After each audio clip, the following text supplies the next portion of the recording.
out the way just to help my position.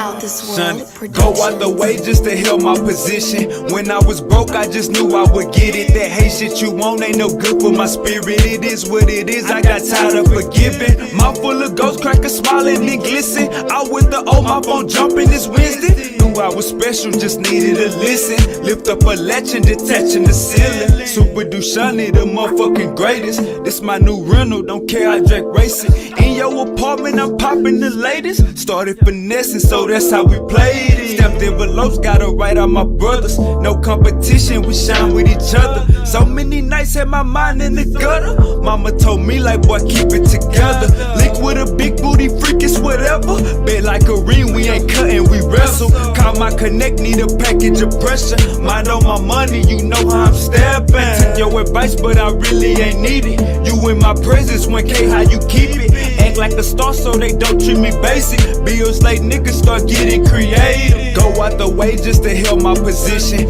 When I was broke, I just knew I would get it. That hate shit you want ain't no good for my spirit. It is what it is, I got tired of forgiving. Mouth full of ghost crackers smiling and glisten. Out with the old, my phone jumping this Wednesday. Knew I was special, just needed to listen. Lift up a latch and detaching the ceiling. Super Dushani, the motherfucking greatest. This my new rental, don't care, I drag racing. In your apartment, I'm popping the latest. Started finessing, so that's how we played it.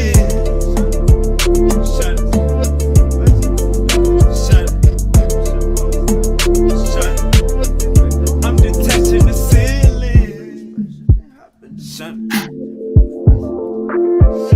I'm full of gold while it's shining and glisten. Talking my language, I'm tired of forgiving. Mouth full of ghost crackers smiling and glisten. Out with the old, my phone jumping this Wednesday. Go out the way.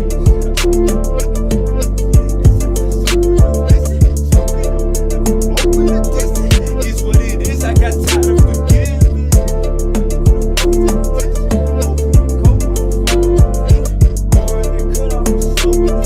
It is what it is, I get.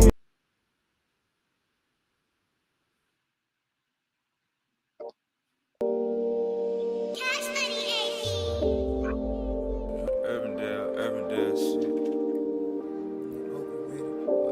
So on my face, I run a cast off.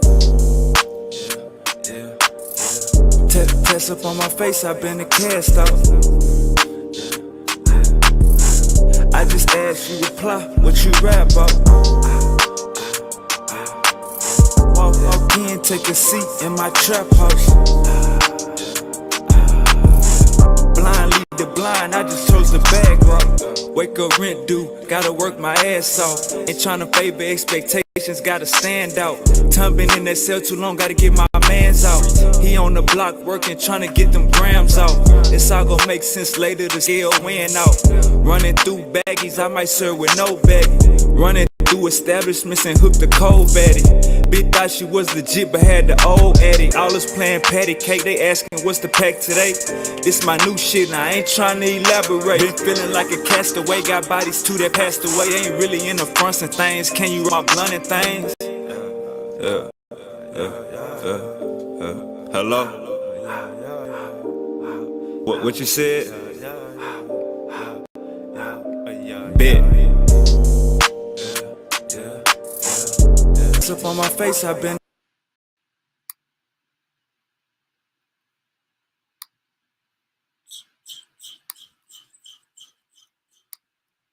Let's see how we gonna come.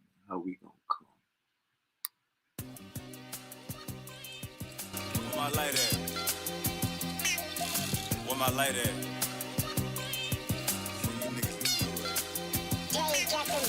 Supplying my apartments, I'm the doctor, I feel like Phil. Don't tell me what them bodies charging, I don't like deals. Put a top on what you sipping, cause it might spill. New Cambino since 06, and we tight still. Push up on a nigga, you can tell that my hype real. Buy so many guards, pay my corner store light bill. I just caught some Yeezys, got me walking like Buzz Lightyear. Got me walking like Buzz Lightyear. Top shelf, grade A. Bodies buying half zips cause it's payday. Son, tell your little brother stop spinning, he ain't K-Slate. Turn up one no jack shots and cool on the J-Pay. Shot him 100 still though. They on defense in the field, so I'ma let my skills show. Master P the game, they like where your eyes real low. Noticing everything, gold medal chains, Urbandale first place. Poppin' Lil Shawty, she keep yelling my first name. How you brought marijuana to a first date? Nigga, I was gonna be rapping back in 3rd grade. D-Horn on the mound, I work in 3rd base. Thought you was gonna stay solid when the worst came. Nigga, we watching football on church days. Nigga, we watching. Yeah. And I know we gon' ball till we fall. I know we gon' ball till we fall. I know we gon' ball till we fall. I know we gon' ball till we fall.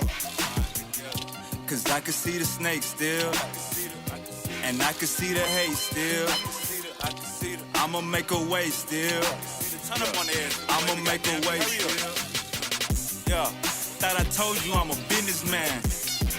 On the north side at Timmy Chan's.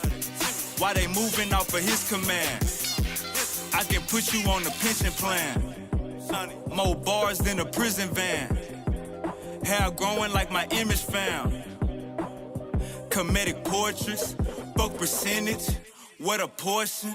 Say this Polo, this Ralph Lauren. See the horsemen, bitch they marching. Fuck a link up, I ain't forcing. Lacing that up like my Jordans. Far left lane, way Jeff Gordon. Gotta smoke before I leave. What my lighter? She keep asking about Celine. I'm like, who have it in boutiques? Had to PCA my threads. California did my meds. Say we beefing, I don't know 'em. It's macaroni on his end. Yeah. Try to snatch my chain at my show, I'm in the crowd with it. Like I paid for a ticket. Like I'm front row. Wavy, you in NASCAR? Nah, I just race to the digits. Elbow in the steering wheel, way that I whip it. I don't match prices, rapper weed, rollin' scriptures. I don't match prices, gon' send if you gon' send it. On the bad day, I make a way for a critic. In the field with cleats on, bitch, this ain't no scrimmage. 50-gram jug at the store in a minute. We was trapping all like those trying to get it. Bitch, I gotta be right now. Yeah. And I know we gon' ball till we fall. I know we gon' ball till we fall. I know we gon' ball till we fall. I know we gon' ball till we fall. Cause I can see the snake still, and I can see the hate still. I'ma make a way still. I'ma make a way still.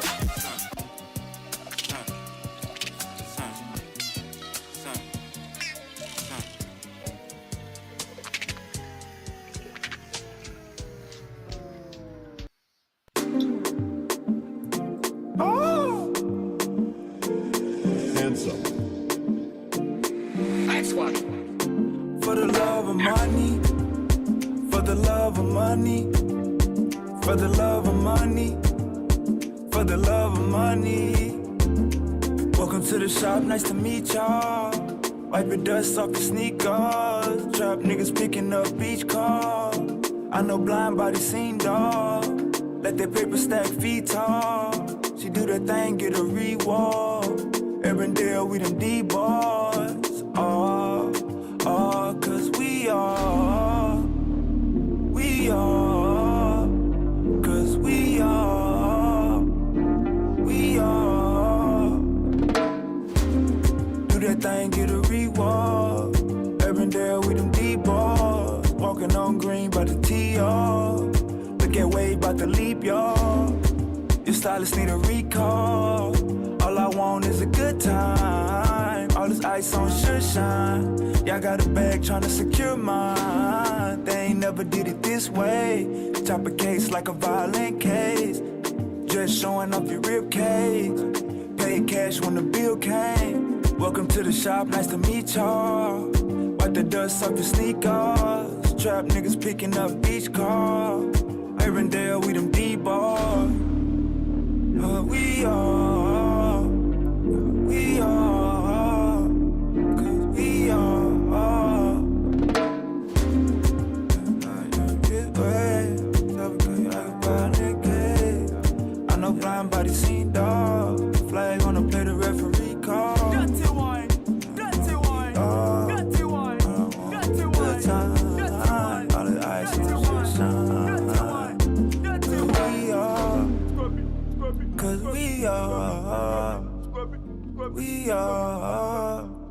'Cause we are. Yo. Make sure my sound good. Make sure my sound good. Y'all know what the fuck going on, man. Let me make sure my sound good. Alright, sound good. I sent out the link to the whole gang. I sent out the link to everybody already. Let me fix this.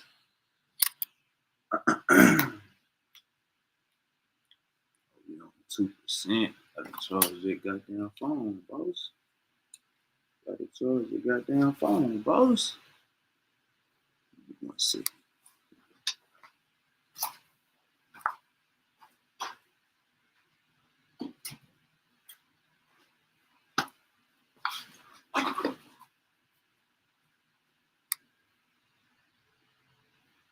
Alright.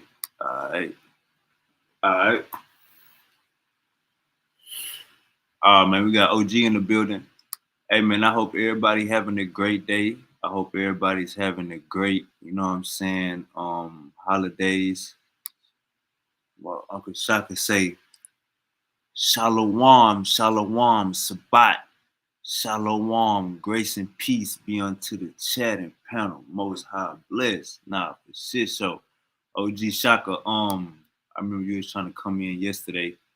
Anytime you want to come on the panel, just get at me. You know what I'm saying? You know, you can click the link. You know, this is your home. You know what I'm saying? We all about the information, you know, all about the knowledge. As far as the debate with Uncle Judah Naz versus Martin, so far we haven't got any message from Martin's elder Quina, so we still waiting on that.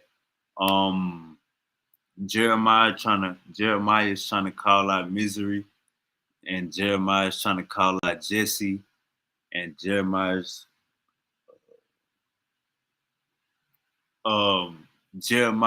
calling out Yaya. I guess him and Yaya are supposed to be having a debate in January. Man, one thing about me, to be honest with y'all, man, I don't take a lot of this shit serious. I'm all about building. I'm all about, you know what I'm saying, having long lasting, healthy relationships with everybody that come on my panel. I'm all about building. So if it's so people probably like, man, OG in the building too. OG, come up, man. Click the link. That's Uncle Pan African James. But yeah, I'm all about building on my platform. I ain't about no negativity. You know what I'm saying? None of that. So if y'all wondering how the fuck you let Jeremiah on your panel and you and Jeremiah was getting into it on Judah Nash channel. Hey man, I look at it like I don't take none of this internet shit serious. You feel me? Like I don't got no ops in real life. I'm not about to have no internet ops.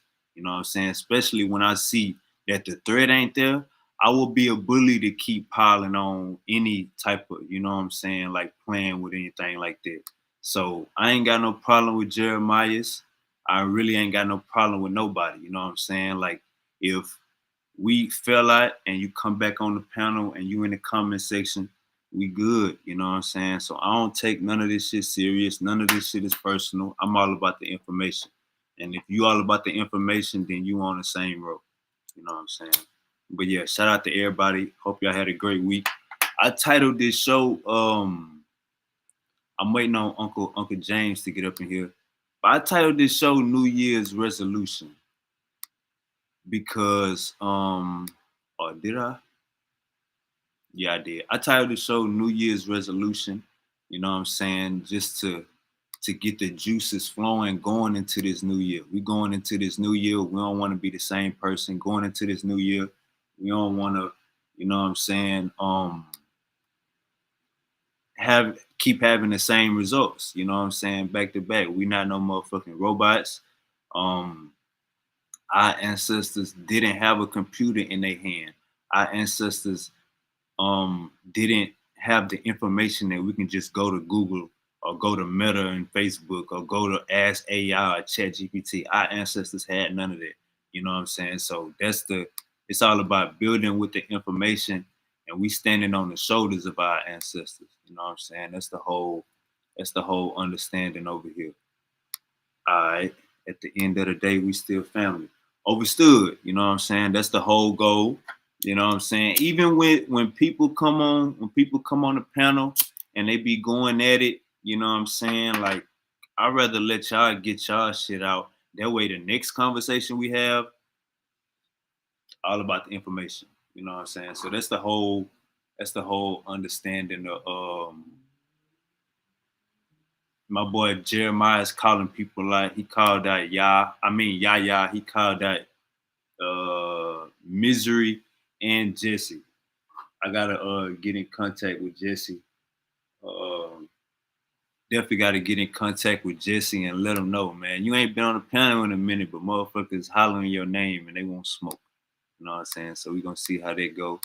Let me see what else I want before we get into anything, you know what I'm saying, and everybody could click the link, y'all know it's good. Before we get into anything crazy, before we get into anything wild, you know what I'm saying? Let me come my mic up a little bit. Before we get into anything crazy or wild, let me just say this. My motherfucking Eagles, Jalen Hurts still in concussion protocol. I'm Kenny. Hey, look, I'm gonna be 100% honest with y'all. I'm gonna be 100% honest with all of y'all. Unless Josh Allen cool. That's it. Like we gotta understand that what a black quarterback can bring to a football team. You know, you got goddamn Aaron Rodgers, you sitting in his pocket all day, get your ass smoked on because you sitting in the pocket all day. You a walking stick, you a walking lick. You know what I'm saying? It's a difference when you got a black quarterback back there that actually knows how to throw the ball. You know what I'm saying? That's a totally different scenario. Oh, damn, we got damn, James, come back. God damn, Uncle James is back. Hold up, man. Let me tell his ass to come back, man. Come back, man.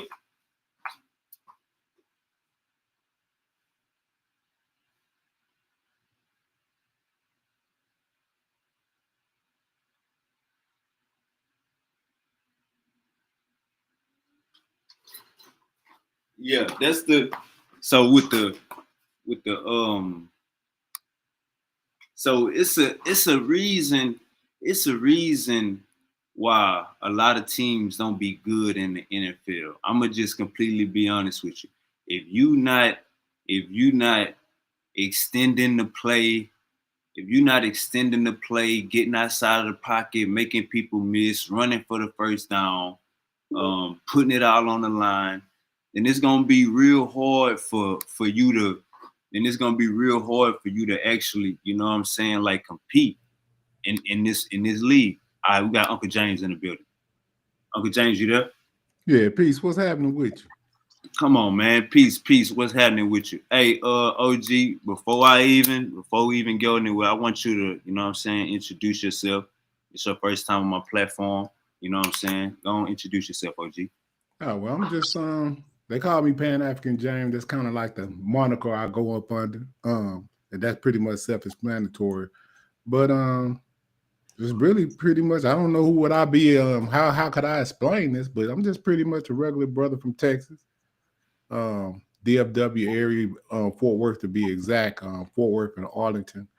So yeah, I mean, what's happening with you? I want to say, man, everything good, OG, everything good. I want to say one thing that I've been listening to you, and I told you this yesterday, so this ain't nothing new. I've been listening to you for at least 3 years, from Pseudo Killers to Smash Rockwell channel. You know what I'm saying? And I feel like the information that you be bringing out, you know what I'm saying, it definitely needs to be heard. I wanna, I already told you, I wanna get like a whole interview with you. Right. You know what I'm saying? And is tonight cool with that?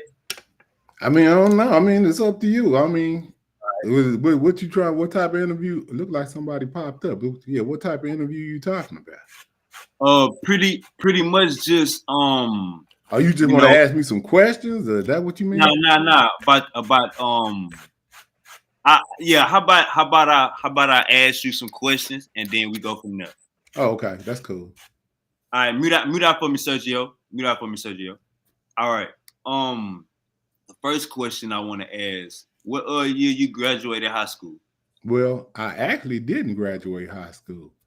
I went to the 11th grade and then I dropped out of high school. But I actually went to 12 years of school. I failed a year in the 8th grade when I moved to Arlington, Texas, and they had a real school system. You know what I'm saying? But where I'm from, Fort Worth, it's pretty much they just pass everybody through. You know, um, that's just how the system was back then. I'm a lot older than y'all, so I'm 55. So I was born in '69. So yeah, that's kind of how that went. Overstood. So you familiar with Charleston White? Yeah, Charleston White is a lot younger than I am. He's from actually the same city I'm from. He's actually from, I don't know where Charleston from. I think he's actually from Arlington, Texas. And I got a lot of years. I've been in Arlington the majority of my life as far as like living. But yeah, he's from out here. But Arlington and Fort Worth is the same thing. It's still in Tarrant County. So yeah, I know about Charleston. I know the whole story. You said you older than him. How old you is, Uncle James? I'm 55. Charleston was born in 77 or something like that. I was born in 69. So Charleston was a lot younger than me. Okay, so let's go to say you was born in 69. Mm-hmm. Okay, let's go to the before we get to the crack era. I want to ask you about racism. Before you was a teenager, did you experience racism in Texas? Well, not really, because most of us was. I think that looking back on it 40 years later, however many years, 55 years later, you kind of then, especially when you're trying to be somewhat of a historian, you start to look in and have curiosity about a lot of stuff that went on in your time and like why things were changed and why they are the way they are today. So in my time, unbeknownst to us, we were just coming up out of segregation, like in '69. So you still had that remnants of segregation in that early '70s of everything was still segregated and they were just desegregated. So, but we didn't know that, you know what I'm saying? So everything like in Texas, and people wouldn't believe me, but in Texas, we didn't even really see any Mexicans. And that would be hard to say today. But in my era, we didn't even see Mexicans. They started to filter in around in the mid 80s, late 70s.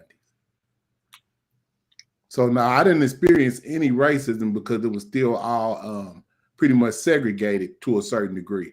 Now I began to understand about racism when Roots came out. That's what gave me an inkling of what was going on in America as a child. That was in the 90s, right? Nah, Roots came out in 1977, I believe. 77 or 78. The first Roots came out. So that's when we figured out who we kind of was. You know what I'm saying? As far as like young kids. Now, maybe adults might have already known. But then when that Roots series came out, that was an eye-opener for the youth and, and I guess maybe some adults, you know what I'm saying? Because we all were miseducated. So we found out a lot through that Roots movie as far as like how this all really came about. And that's when I first understood who the enemy was as a child. Okay, let me ask you this about the did you have any like Native American lineage or Native Americans living by you or in your family? No, I never seen a real what they call Native American in my life, right? I might have seen one at a store and I didn't know that's what it was because they look very Hispanic. So I might have seen some, but as far as somebody just actually saying that they was a really Native American, not a Hispanic or Mexican, I ain't never met one. You know what I'm saying? Now, that's not to say that before DNA, my grandparents, my grandmother in particular, used to say that we had some Indian in us. You know, and a lot of people said that. But I took a DNA test and I only have 2% of my DNA is Native American. So something's wrong. That's what I can say. Understood. Growing up, who were the rappers? Now I'm trying to make sure I'm before you were a teenager. Mm-hmm. So growing up, before you was a teenager, who were the rappers you was listening to? What do you ask that again? But before you was a teenager, who was the rappers like music? Who was the rappers you was listening to, or music period? Well, I gotta think about this. Well, before I was a teenager, okay, I'm trying to go back because of 79, I'm 10. So the only rappers that we even knew was the Sugar Hill Gang. That came out like in 79. So that was the first time we ever heard rap at all down here in Texas. Now, you know, they had New York, it was bubbling up there and they was creating it. But before the first time that ever went national was the Sugar Hill Gang. So that was our first taste of hip hop. Since 1979 in Texas. So other than that, there's no influence to have. Only thing you got is Parliament Funkadelic, the Gap Band, Cameo, Rick James. That's all you got. You don't got no rap. All right, let's creep into them. Let's creep into them 80s. How was the crack era, and when did it start? And when did you start to notice it? Well, the crack era, I guess you could say that it actually hit the media around 85, 84. You know what I'm saying? But we didn't start as a young person, you're not in the streets. If you're still in high school, you're not really in the streets at that time. So you don't know what's really, really going on in the streets. But you start to hear about it around 85, 86 in Texas. You know what I'm saying? Is when we start to experience and start to seeing people selling it and stuff like that. But before crack, you know, and you don't know what the adults was dealing with because, you know, they got their own time and era. They dealing with heroin.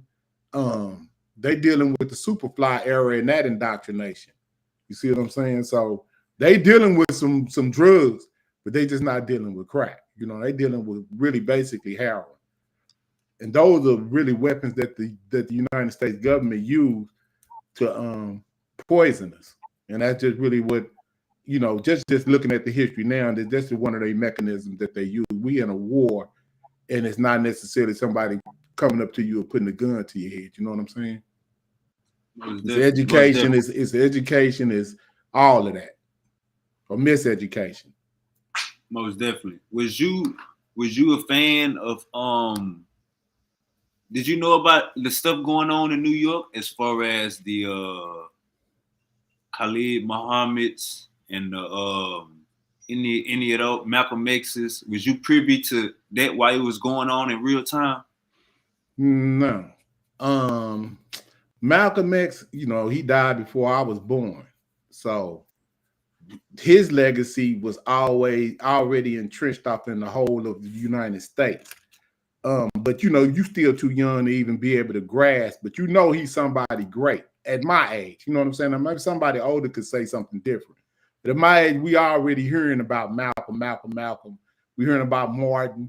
You know what I'm saying? We hearing about them, but we don't really have, you know, you too young to conceptualize like their impact. You're gonna have to go read these books and you're gonna have to go really study it. But at that time, we didn't really know.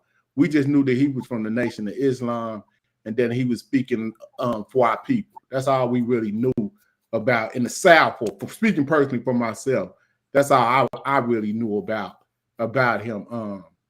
When I start to get into the streets and stuff like that, I pick up his book and I start to read, you know, the autobiography of Malcolm X, but I didn't finish it. But I definitely picked that book. That was the first book I actually ever picked up and read, or attempted to read. You know what I mean? Understood. During your high school days, were you playing sports, or what was your hobbies, or what was the hobbies to be in Fort Worth? Well, nah. By the time I got to high school, I was in the streets already, kind of. You know what I'm saying?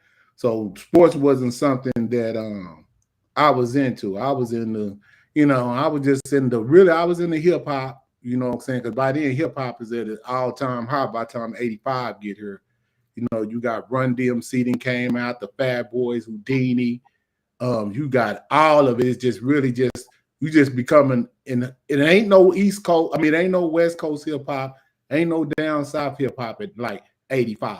It's all East Coast. You understand what I'm saying? Ain't nothing else going on. So you don't have a choice but to get immersed off in it. And that was some great music, when you look at it, because they not cursing, you know what I'm saying? And they keeping it they don't have that 5% element which turned the South off to the East Coast.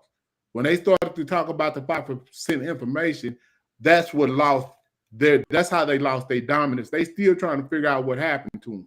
But I can simplify it and tell them, once they started to go into that 5% information and talk about they was gods, the South and the West Coast couldn't understand that. So we just kept it simple with the Run DMC, the Rakim type of style, talking about the struggle and what we going through. And that's what we did. And that's how the East Coast loses hip hop, and they still can't figure out how it happened. But in my personal opinion, I think that's what really with the end of their demise once they tried to shift it to that 5% information too heavy.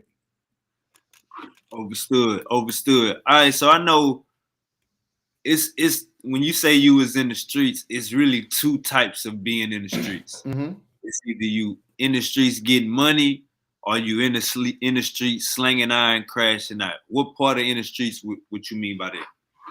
Well, the streets don't start out you just a top hustler. That ain't never, from what I know, that ain't never been the way your entry level to the streets as a young you. You start out probably breaking in cars, doing little wild stuff, kicking in people's doors. You start doing little dumb stuff like that. You know what I'm saying? Smoking weed. That's considered being in the street. You doing stuff that other people ain't doing at school. You see what I'm saying? So I was already doing that. So that's what you mean. That's what you mean by in the streets. There ain't nobody at school at 15 smoking no weed. You know what I'm saying? I got busted selling weed at school in the 8th grade and walked out to school with them handcuffed. So I was selling weed in the 8th grade. It's documented. Well, you know what I'm saying? It's probably sealed because I was a juvenile. But we were selling weed in the 8th grade, bro. This 1984, 85. Overstood. So what was the I know Popcorn big out there in Dallas and Fort Worth. What you talking about? Popcorn, the weed popcorn. You ever heard of it?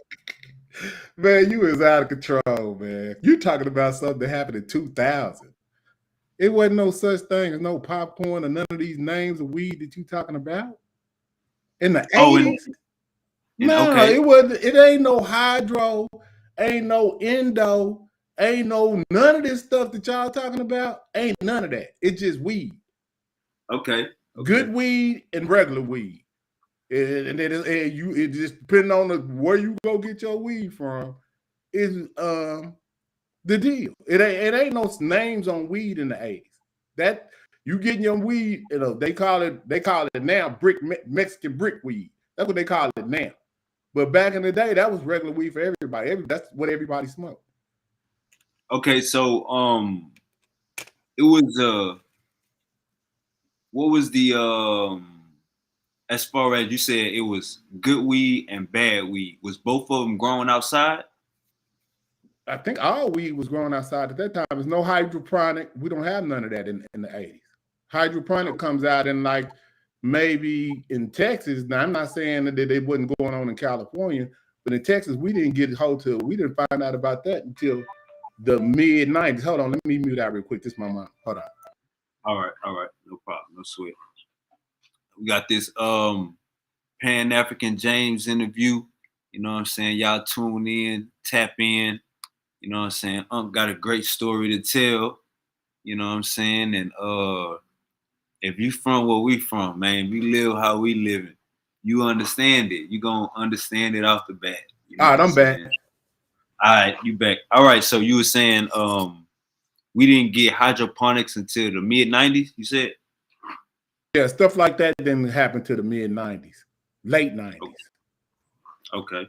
Mm-hmm. Let me see how I could close off the 80s.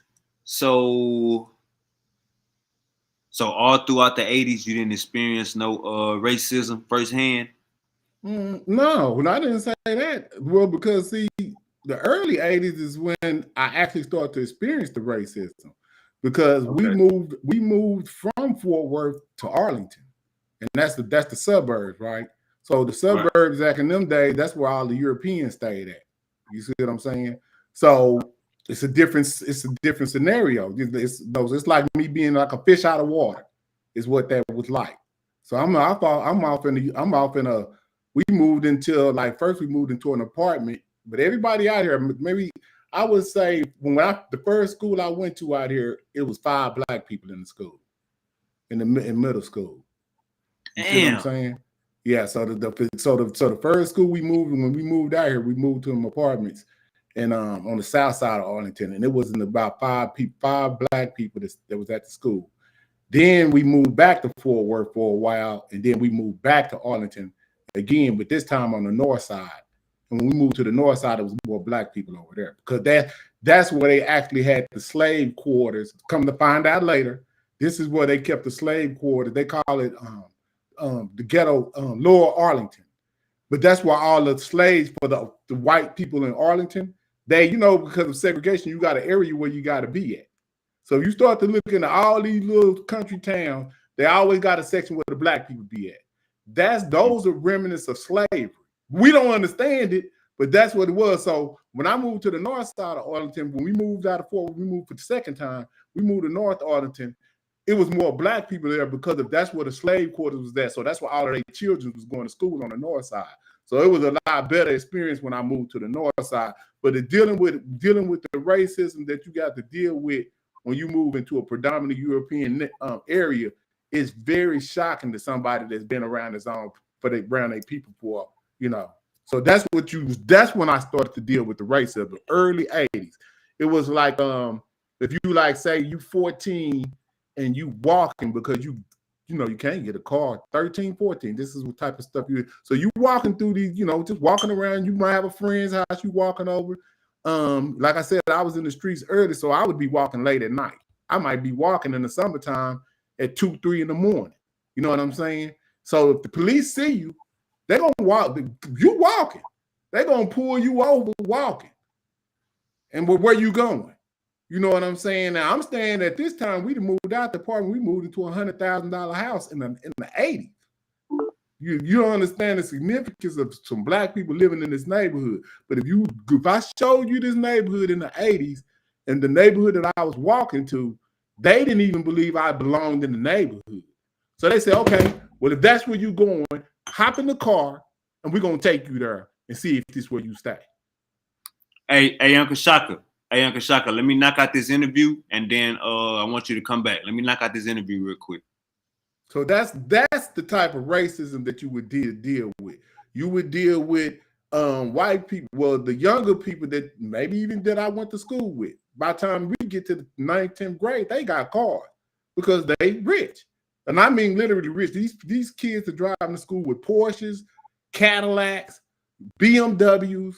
These are the type of cars that they drive. We walking. We ain't got no, we barely even living in the house we living in. We barely making it. So we still who we is, you know what I'm saying? So if you walking and they riding, they yelling out the car, nigger, they doing all. So this is the type of racism that you're dealing with. So you got to deal with all type of stuff from once you get into that type of environment. A lot of our parents didn't understand it. They thought that they was moving us out of danger, which they were, but they were putting us in a different type of danger. You understand what I mean? Most definitely. Did you hear about any local stories about racism turning deadly on our people? About any stories in your towns, whether it was Dallas, Fort Worth, or Arlington? Did you hear about any of that in the 80s? Like somebody Well, dying you heard about James Byrd, but that's not in my, that's in and Jasper, bottom. that's in Jasper, Texas. But Right. that was going on. But this is Texas, so yeah, that's going on. But not nobody personally that I know. You know what I mean? Most definitely. Yeah, it's going down though, definitely. Most definitely. All right, so all right, hold up. Uncle Shaka say, I post my question for the brother in the back chat. All right. Hey, and when we get through with this interview, Uncle Shaka, I want you to come right back on too. You know what I'm saying? You can pop your shit. All right, so when we get to the 90s, you say you didn't finish high school. What was the next step? Like what was the alternative, you know what I'm saying, to not finishing high school? Adulthood. What you mean? That's the next step. Adulthood. Okay. You finna figure this out. You see what I'm saying? So this is 87. I ain't even got to the 90s yet. I dropped out in 87. I'm supposed to graduate because, like I said, when I came to Arlington, I failed that first year because of the school system was serious. You really had to turn in your homework, and you had to really had to study if you was gonna pass in Arlington. There ain't no passing out there. You see what I'm saying? So I think in the end, that wound up making me a lot more intelligent than even the people from where I'm from. You see what I'm saying? And that's no disrespect to them, but you could see that I had a little bit more information than the people that I grew up with. And they looked up to me because of that too. You see what I'm saying? So education is important, but when you're young like that, you just don't see it. But like 87, I drop out. You had a kid? No, I didn't have a kid. I just dropped out of school because school you looking at it. I ain't graduating with my class, and I'm already skipping school. I'm doing all kind of wild stuff. So it's like school ain't even an option at this point. I'd already figured out that ain't what I need to be trying to focus. I need to be trying to figure out how I'm fixing to be a man. You know what I'm saying? So I drop out of school. I got a girlfriend, and shortly after that, I have a son. You see what I'm saying? But I'm not in the streets like robbing. I ain't never been one of them type of people to be robbing people or nothing like that. With that ain't never been. It's just at that point, it's just having a job, trying to get a job, trying to do something like that. But see, before all this happened, before I even graduate high school, I catch a felony.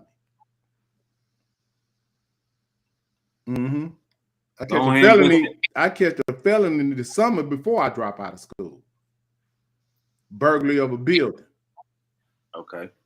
So that's the main deterrent from any type of, at that time, trying to go the straight and narrow, because they was once they get that X on you, at that time they was really using that to keep you in a certain position on the economic situation. Now you probably can't even fathom any of this, right? Nah, because at this time the minimum wage is like $3.25.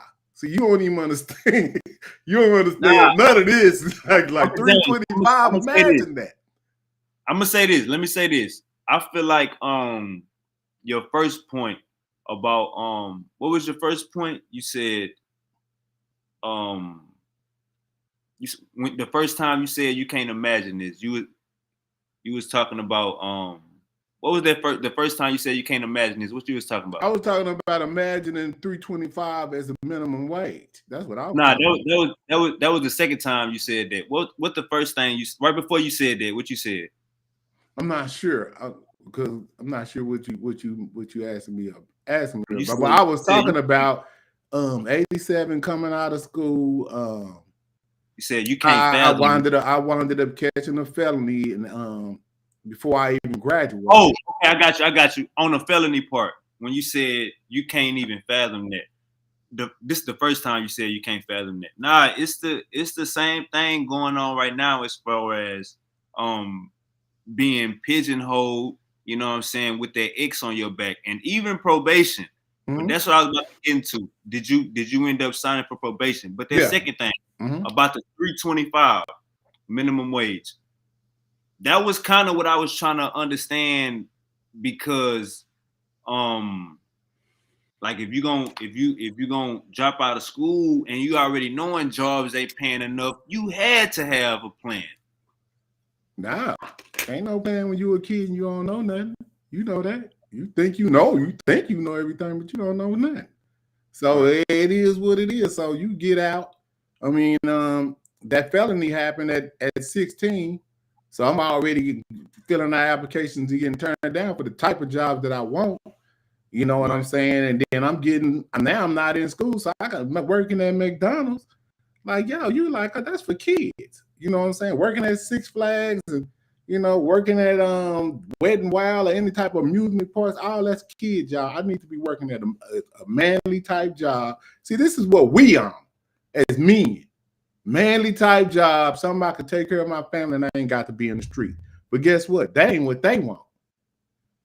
You see what I'm saying? We dealing with what they system is. They system is to put you not in this situation, put you in the opposite situation where you actually going the opposite direction. So that's what not only me, but that's what a lot of us was dealing with. You know what I mean?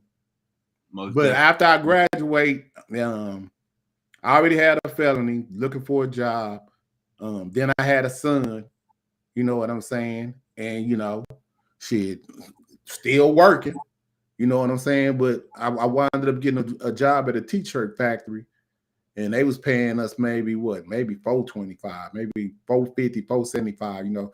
So did having the kid like take you out the streets, or was you already transitioning once you got your girlfriend? No, I wasn't. See what I'm saying? Just like I say, none of us never had any aspiration as far as that crack stuff. And it wasn't nothing, I don't know, no other type of hustling that would have made.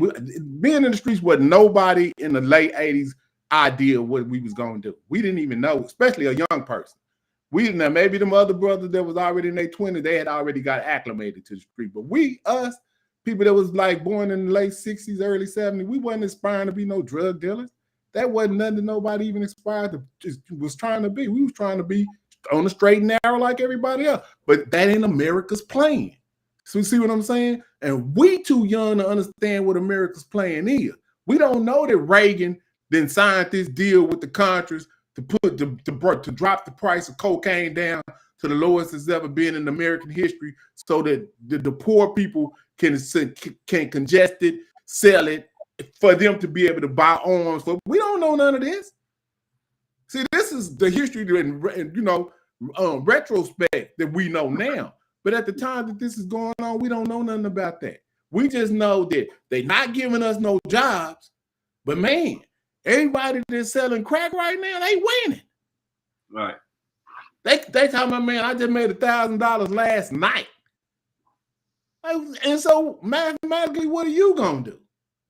Did you know anybody? Did you know? And you said at that time it wasn't no Mexicans in Texas.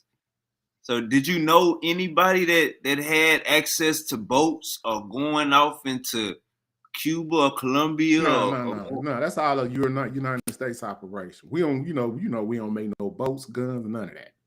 We don't drop the price of drugs. We don't raise them up. We don't do none of that. We don't produce them. We don't do none of that. We just consume and distribute. That's our job in this whole scenario. But like I said, when you're young, you can't comprehend that.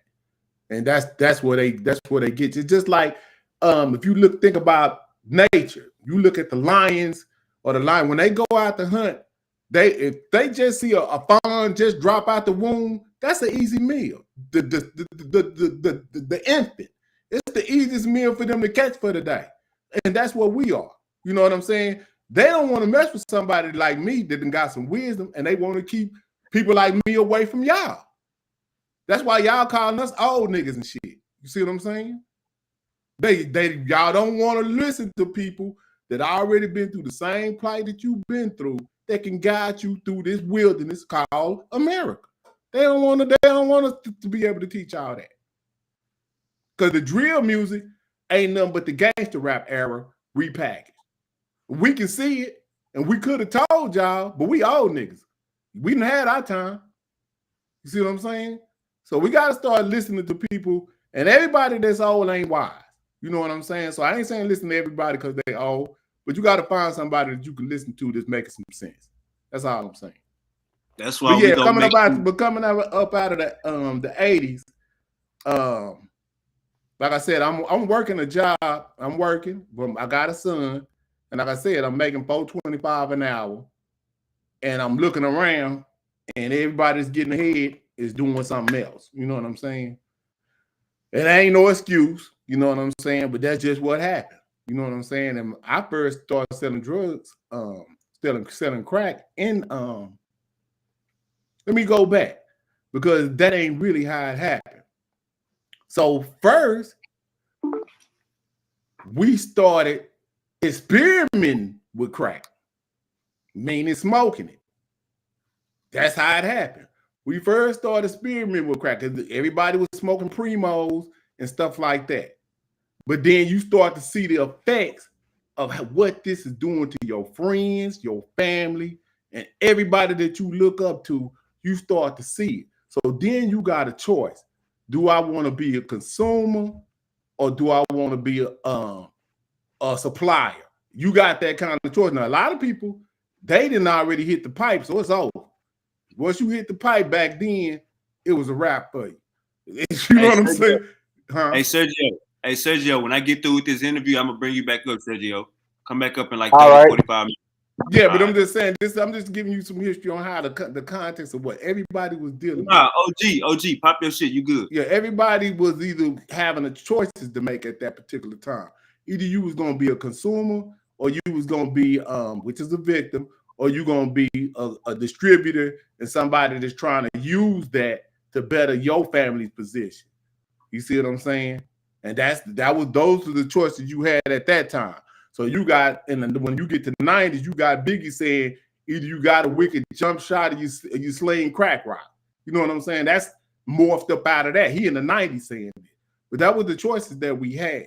You know what I'm saying? A lot of people say, oh, that's just a cop-out. But nah, if you was really there, that's really kind of how they did it. And you can look at how they did that with the government and how we really supposed to be getting reparation from that now and say, yeah. Hey, G, I'm interviewing Pan African James. You can stay on. You know Uncle James. Just mute out, G. Yeah, I'm interviewing Pan African James. You know him. Just mute out, G. All right. So with the all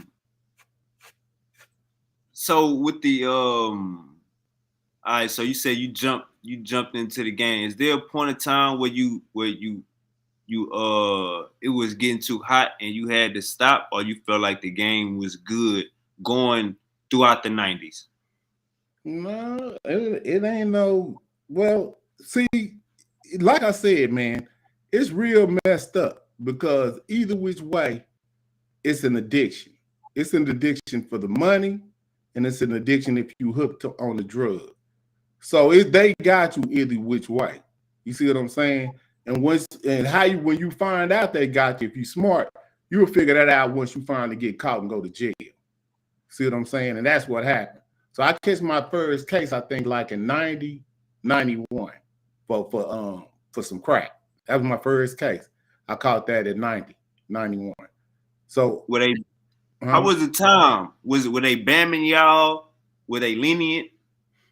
Well, they created a crack law. So this hadn't came out. And see, what's crazy about it is they create these conditions to create the laws that's going to lock you up for an absorbent amount of time.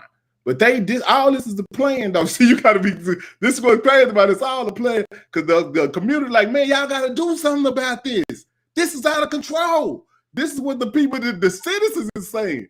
You know what I'm saying? So they say, okay, yeah, we're gonna do something about it. We're gonna lock y'all children up, and just for crack and cocaine are gonna be two separate things. The people that got the crack is the black people. We finna lock them up for 20, 30 years based on this. But if you got some powder cocaine, we gonna lock you up for 16 months. See what I'm saying? So all of this is just some type of, it's just wicked when you look at how it all played out after the fact. But you know what I'm saying? When you living in it, you can't see none of it. We figuring this out when we in jail. When we talk to the white boys and we say, hey man, how much dope you had? He said, hey, oh man, I had 5 keys. You like, well, how much time they give you? Oh, I got 32 months. We like, well, what's going on? I got 30 years. And then so the brothers, they have to fight from within inside the jail to try to get that crack law changed, which we didn't get changed to the 2000s. So y'all got to look at this. If they did this and they locked up a bunch of young black males, how did that affect the population of the African American community today? We ain't even looking at how they trapped us and depopulated. So we're looking at our community now, man, where all the brothers at? We wasn't able to procreate because they locked us all up in the early 90s based on the law that they set us all up for. You see what I'm saying? And it's a wicked game that they playing, and I don't like it. You see what I'm saying? I don't like to be no sucker. So that's why this history and stuff like this is very important. Even this history, the modern history that I'm talking about, it's just modern history that we live in right now. But being able to go back to that historical history, that gives you a context of who we dealing with right now. And Dr. Clark and them already taught us that. But yeah, that's really what's going on, brother. All right. So with the I already asked you. You didn't know nobody back then that had no boats to bring these drugs in our community. No. Did you know anybody that had access to guns? Was y'all breaking in them? Was y'all breaking in trains? No, the guns. This is Texas. Guns is plentiful around here. It ain't like New York or up back east or nothing like that. It's hard for them to get guns. Not in Texas has always been liberal. You can go right to the what are those gun shows, and they'll say your AK right now. So in the 90s, that's how y'all was getting on? Yeah, you go straight to the gun show. So guns ain't never been a problem in Texas. Okay. So with the what about the violence of it in the 90s? Was it a violence of it just off drugs? Was it a violence over that, or did you feel like everybody was eating, everybody was getting money? No, violence came with the indoctrination of the gang culture. But let me also say that the violence came with the crack era. Like if you go look at the statistics off in the Census Bureau as far as crime, you'll see that a lot of that crime, the murder rates that we see today is nothing compared to that of the late 80s, late 80s and early 90s. It's uncomparable. So that crack era did a lot. We killed off a lot of our own kind too. And we definitely got locked up for an absorbent amount of time and helped us with our depopulation as well. So like I said, I look at it from a warrior's perspective as far as like how they doing this. And it ain't just they got to come up to us and pull a gun. They can miseducate you and put you in a situation where you would do it to yourself. Hey, I'm not even gonna lie to you. I like how I got drenched. I got goddamn so caught up. I got so caught up in the crack conversation that I forgot to start talking about other stuff. But getting caught up in that crack conversation, you broke down the goddamn crack laws. So let's go ahead and get into gangs. Like in Texas, when did the gangs come about? The gangs came about when an indoctrination came about. And what I mean by that is before the indoctrination, people have been traveling across the country from east to west, north to south for the last 400, well, I ain't gonna do that, but I'll just say for the last 40, 50 years or 30 years or whatever. I had friends that came down when I was in my early teens that came from Detroit. They told me what their culture was like. People came from Chicago, told me about the GDs, vice lords. They told me, but it wasn't nothing that make me say, hey, I'm finna be a GD or vice lord. We didn't have the indoctrination to make us want to do that. But then when you get Ice-T, colors, then you get the movie colors and the visualization of that indoctrination can influence the younger people. So like a lot of the people that was 14 and 15 that's in Texas in 1988, that movie indoctrinated them to want to be Los Angeles gang members. See what I'm saying? Ain't no California cats came down here and took over and did nothing. You see what I'm saying? If anything, they got ran out of here. You see what I'm saying? But that indoctrination with that gang culture comes through. If you go, you can go look this up. Colors comes out in 1988. Boys in the Hood, NWA come out in 1988. Ghetto Boys come out 6 months later, 1989. And the next thing you know, by 1990, everybody in Texas is Crips. By 1992, the Bloods begin to form when DJ Quick come out. And then we got an all-out gang war in Fort Worth, Texas. And Fort Worth is the biggest city known for gang culture in this state.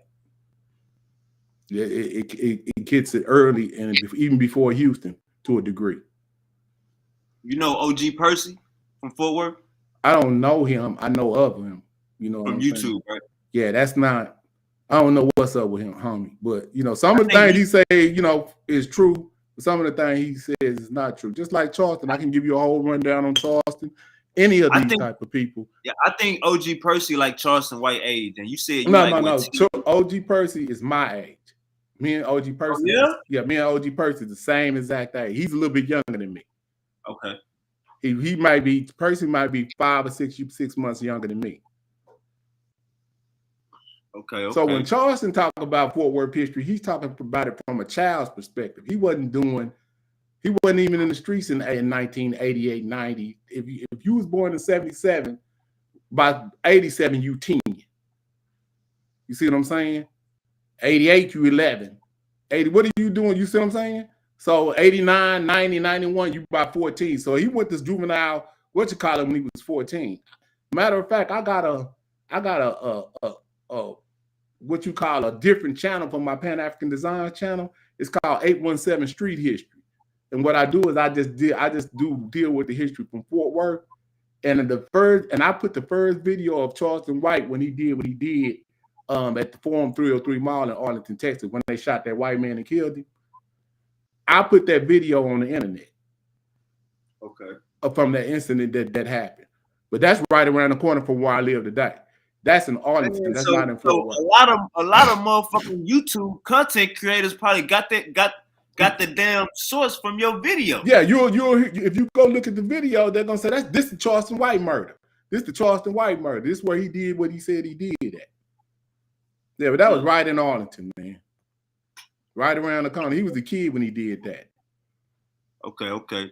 So yeah, he was. He said he was juvenile. So with the what we was at before I asked you about OG Percy? We was talking about gang culture. Gang culture, right. So you say by the 90s everybody was flamed up and loped out. Yeah. By 1990, everybody, that's when they really just got like you thought you was in LA if you was looking around. What about the cliques? Was we tribal before that? As far as like little cliques and gangs, was we tribal? Before that we had the posses.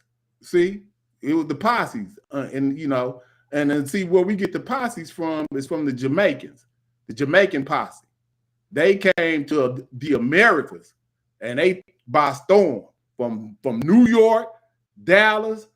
They really didn't make it to Fort Worth, but probably in Houston too. But if you look up Jamaican posse and look at what their impact was on when they came to America, and they terrorized America for about 3 to 4 years until the people in America started killing them. We killed them and ran them up out of what they did in Dallas anyway. So this is didn't they all go to the feds? Well, the ones that didn't get killed did. You know what I'm saying? But yeah, it was a war going on with those Jamaicans for a minute. Go look up that in Texas history, bro. It's out here for you. But yeah, that's what happened. We had like in Fort Worth, we had like the K9 posse, we had the Polo Boys, we had the GQ Boys, like little stuff like that. You know what I'm saying? All in the Family. We had those are the little games that we had prior to the indoctrination with the LA culture. Okay. So with the I know this might be a tight topic, you know what I'm saying, but we're gonna go on, get it out the way. Cause I want to see the difference. With the rainbow community, right? Was that big back in the day as far as people being like open and out about it, or was it like on the hush in the 80s, 90s? Let's just stick to the 80s and 90s. Like, was that like a flaming thing, or was it like behind closed doors? No, Like, let how me was just it? say this, man. I don't know what the hell happened. And that was something that we didn't even think that we would have to warn the next generation against. You see what I'm saying? But I don't know how they did. I don't know what's even going on. But now, let me say, when I was in high school, middle school, elementary school, we're just going to stick to high school. When I was in high school, it may have been one person that was rumored to be gay. He wasn't like, I mean, he wasn't really just out like it wasn't nobody walking around with no dresses and nothing like that. Let's say rainbow, so we don't get flagged. Let's say rainbow. Oh, well, damn, that's crazy. We can't even speak like it like back in the day. But anyway, yeah, it was maybe one person that was open, right? Or that we suspected. You know what I'm saying? Now, as I got out of school, we had people that was around that was, open. Girls. I mean, a woman that was we call BDs. Yeah, that was going around. But if you wanted to put it on a scale of population, it would probably be open maybe 1%, 2% that you would see. It would never be anybody that was just out like they, dressing like that and, like talking like that. And, it was what it really was like. If you was like that, just stay away from us. You know what I'm saying? It wasn't nobody really. I ain't never really just had no admiration to go and do anything to one of them. They made a law based on that, but I've never really just went out and sought to try to do any harm. Just don't say nothing to me, and I'm not gonna say nothing to you. And that's how we're gonna keep it. And that's how the majority of the situation was. The stuff that they said that was going on where they had to enact laws, I don't know about that. It was a European guy that got hung up on a fence, and that's when they made that law for the homosexual what they call that? They called it something to where it was like you couldn't do anything to them. But that was the same year they passed that crack law too. They cloaked that crack law in that bill. That same bill for the homosexual have you call it? Just say rainbow, Uncle James. Say rainbow. We about to homosexuality is a word that you can say. I didn't call them, offensive word. Homosexuals are what they're called. I would think. I don't think that's offensive, but they made that law based on that, right? That's what they did. They made that law, and if you go look that up, the 92 crime bill is cloaked in that Jamesburg law. For the hanging of the brother Jamesburg here in Texas, in Jasper, Texas, and it was a European guy that was rainbow, if that's what you prefer, that they hung on a fence somewhere, not in Texas, and they cloaked that law off to get the law to pass because we want to do something about Jamesburg. And what they did to that guy on that fence. We voted for that bill, yeah. But they cloaked what they was gonna do with the crack law off inside that bill. We did not know that until 10 years later. Then we had to get it overturned. But that's what's going on, man. A dirty game, man. Yeah, it's a dirty game. The dirty game. So with the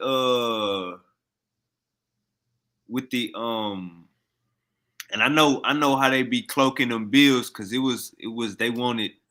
wanted Trump to sign some bill and he was gonna sign it, but then they was trying to add a bill where he was about to give money to Israel, so he didn't sign the bill, and they was on his ass, and he was like, "Well, y'all tried to add this with it." So I understand about that. Yeah, that's what they did. So with the damn, this shit good. I ain't gonna cap. This shit good right here. This is a good ass conversation. All right, so with the when was the first time that you seen, and this normal right now, you know what I'm saying? And when I asked you about that last topic, you was like, I don't know what's going on. And I'm the same way.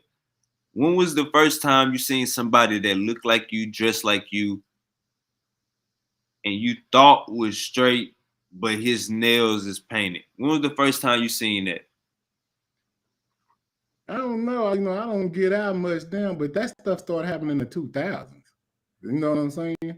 As far as like people like us being comfortable doing something like that, that started to happen in the 2000s. But like you got to remember, in '94 is when they passed the bill. So everybody ain't gonna come all the way out like they out now. And I don't even think I just couldn't imagine this was this normal. I mean, they saying that this is really what's normal now. They just can do it now. But I just can't imagine this being what was really going on behind the scenes. You know, if this is what was going on, this would be wild. You know what I'm saying? But nah, I think it's some type of this indoctrination stuff that we dealing with, man, is very powerful. Because like I said, they can put it off on the TV and that'll make people do stuff like, and see, and I know this might offend some people, but like I said, I was born in '69, bro. I watch what these people do on the television. So at a certain point, now they got it to every couple you see is a mixed couple. What is that about? See what I'm saying? That is indoctrination to where people say, okay, well, shit, this must be the thing to do. The kids, they looking at this. So, man, we just got to be paying attention, man, to what's going on. You don't be seeing all these AIDS commercials? AIDS? You don't be seeing all these HIV AIDS commercials? Nah, they've been relaxing on that. You watch TV? Not that much. I tuned out on a lot of that. But I know when I do get a chance to, I don't see a lot of AIDS commercials. I only pretty much just watch football and then news. That's the only thing. I watch world news in America, but I also watch news. Now that we got the internet, I can watch the Indian world news. I can watch the African world news, and then I get my world view from everybody and see what's really going on. Because the indoctrination is just watching the American news, you'll be totally lost as far as if you just indoctrinated with what they say going on. Facts. All right, so how was NWA, Death Row, the Ghetto Boys, who else was on that gangster rap shit? Heavy. How did that influence Fort Worth? Well, let me do a quick history on gangster rap. Gangster rap did not start on the West Coast or in the South. The influence of gangster rap comes from the East Coast. It comes with, and I said this on Smash Channel the other day, it comes from Schoolie D, and it comes from KRS's first album, Criminal Minded. That is the nucleus of what makes that genre of hip hop explode. Now, the storytelling, talking about our conditions and where we come from Grandmaster Flash. It come from Grandmaster Flash and Melly Mel with the message. That's when he starts to talk about our social conditions and climate or what we're dealing with. So that ignites everybody else to want to tell their story. So you got people on the West Coast want to tell their story, people down South want to tell their story, right? So we fast forward back up to NWA. NWA, if you listen to their first album, it ain't just gangster rap. They got songs like that, Express Yourself on there, and all kinds of stuff like that that's talking about, just not just, F the Police is on there. So those songs are revolutionary songs. They ain't just gangster rap songs. You see what I'm saying? But if you let somebody else coin, hey, look, you could easily mix them both together, because saying "fuck the police," that's some gang shit. Well, like, the language is gangster, and because you saying it like we would say it in the hood. We say that's how we talk. F the police. You don't think that before in the 60s and 70s, when the police was spraying out people with those water hoses, not one of them brothers said "fuck you"? Excuse my language. F the police. You see what I'm saying? They were just the first one to put it on record. And that's what made that so monumental, because they said something that we all been saying. F them. How they been treating us. I told you I was getting pulled over walking. So I'm getting pulled over walking in 84. NWA ain't come out of 88. So I'm like, oh yeah, word. You know what I'm saying? F them. You know, they're the enemy. You know what I'm saying? So that was just, that's just a tribal chant. F the police. Right. And then so by the time that come out, I'm driving. So when the police pull me over, I'm got that in the deck. They walk up to the car. See, y'all don't know nothing about this. When they walk up to the car, when they get to the window, I got it already queued up for them. I ain't saying it, but the song is saying it for me. I done did this before. You see what I'm saying? But y'all will never be able to do that. Y'all will never be able to go back to 1988, 89, when that's cracking. And when the police pull you over for no damn reason, you know he pulled you over for no reason. You be able to pop that in the deck when he walk up and say what you really want to say to him. You know what I'm saying? But that's just a part of being a rebel and a rebellious. And, you know, that's a part of the fabric of our people. We always been rebellious. Yeah, but that's what we was dealing with, man, when NWA came. How did that them gang groups and that gangster music influence forward? Well, like I told you, it was indoctrination. And see, like I said, you got to look at the time frame. It just ain't NWA. The Ghetto Boys come out 6 months later. We're gripping on that other level. Have you ever listened to that? You ain't hear me name the Ghetto Boys? I named I'm just saying, you got to listen to what I'm saying. In 6 months after the first NWA album, the Ghetto Boys dropped. 6 months later. I think the Ghetto Boys dropped in these, maybe, I don't know when they dropped. Might have been September. But I think the Ghetto Boys dropped in March of the next year. So, man, just the time to be alive to listen to this coming to the lexicon. So that's the first Texas group. Now I want to go back a little bit, because you got to give Luke his credit as being one of the first in the South.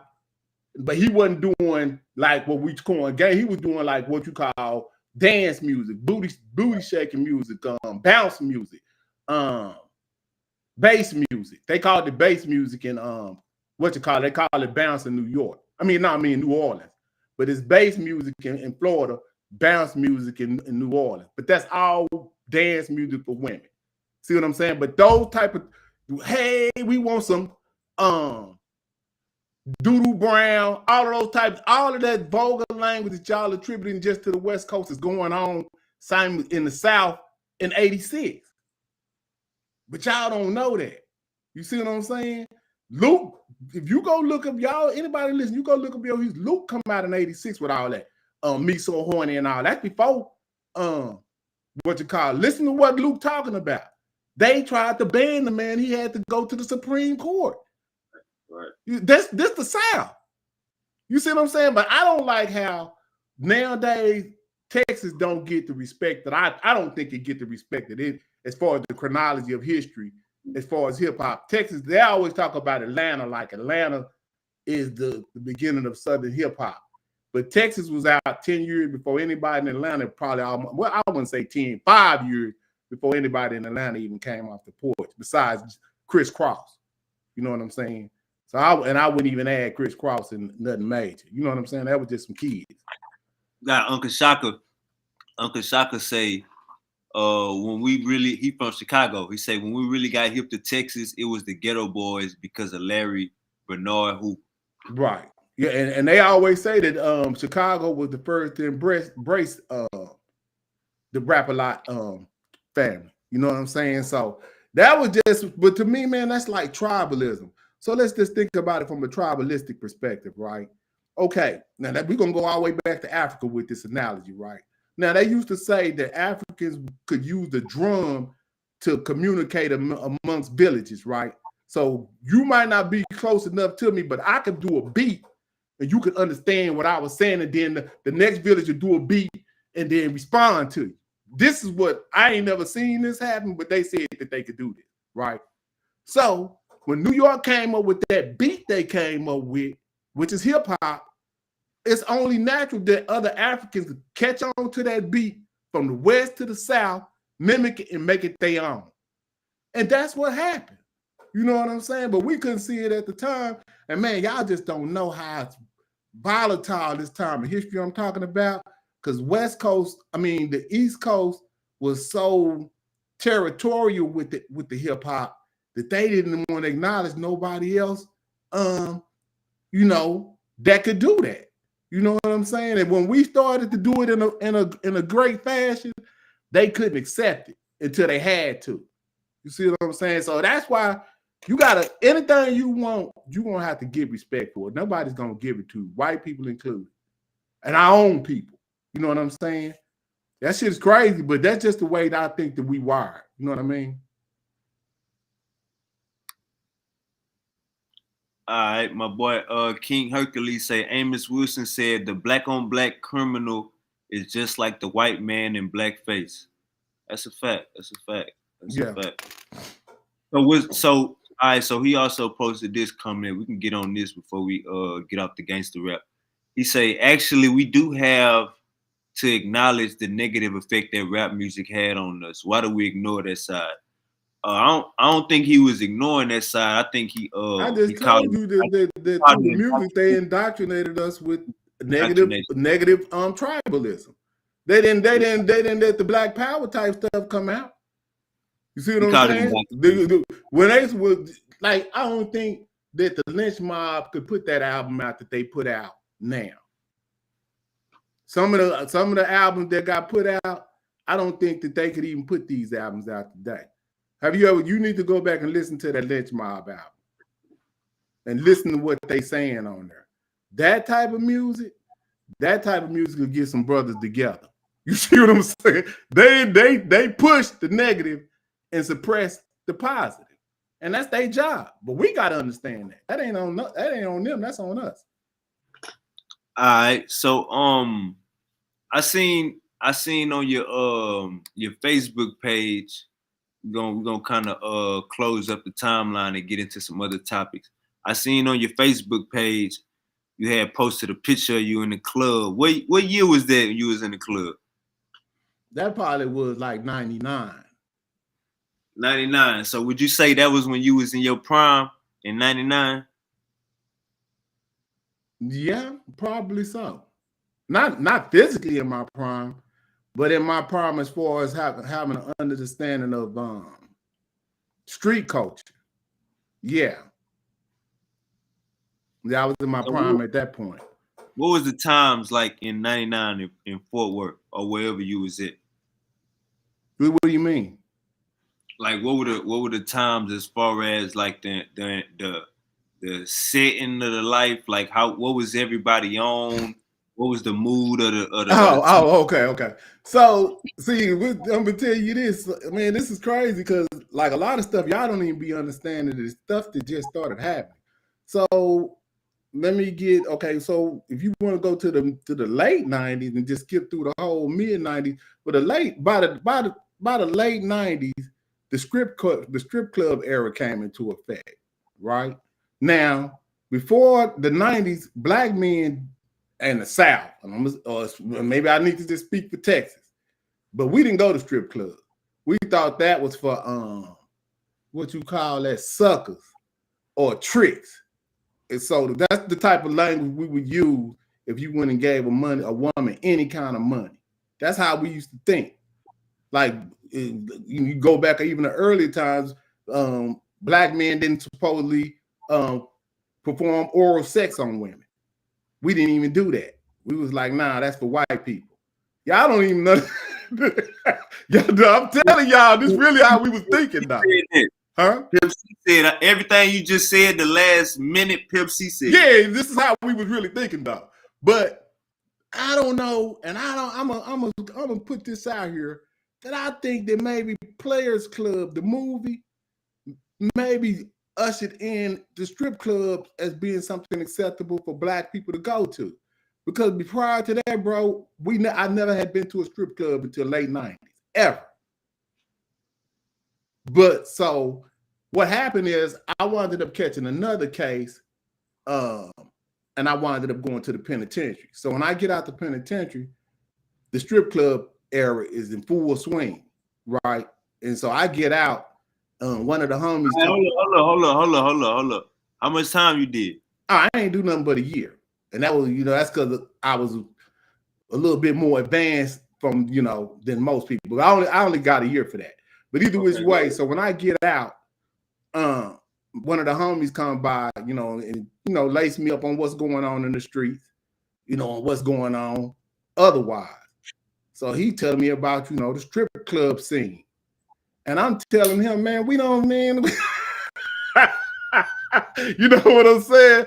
I'm like, man, what the hell are you even talking about? Homie, like, man, we don't do that. That's for marks and suckers and tricks and busters. That's how we, how we looked at it, right? So he like, no, James, I'm telling you, man, it's going down.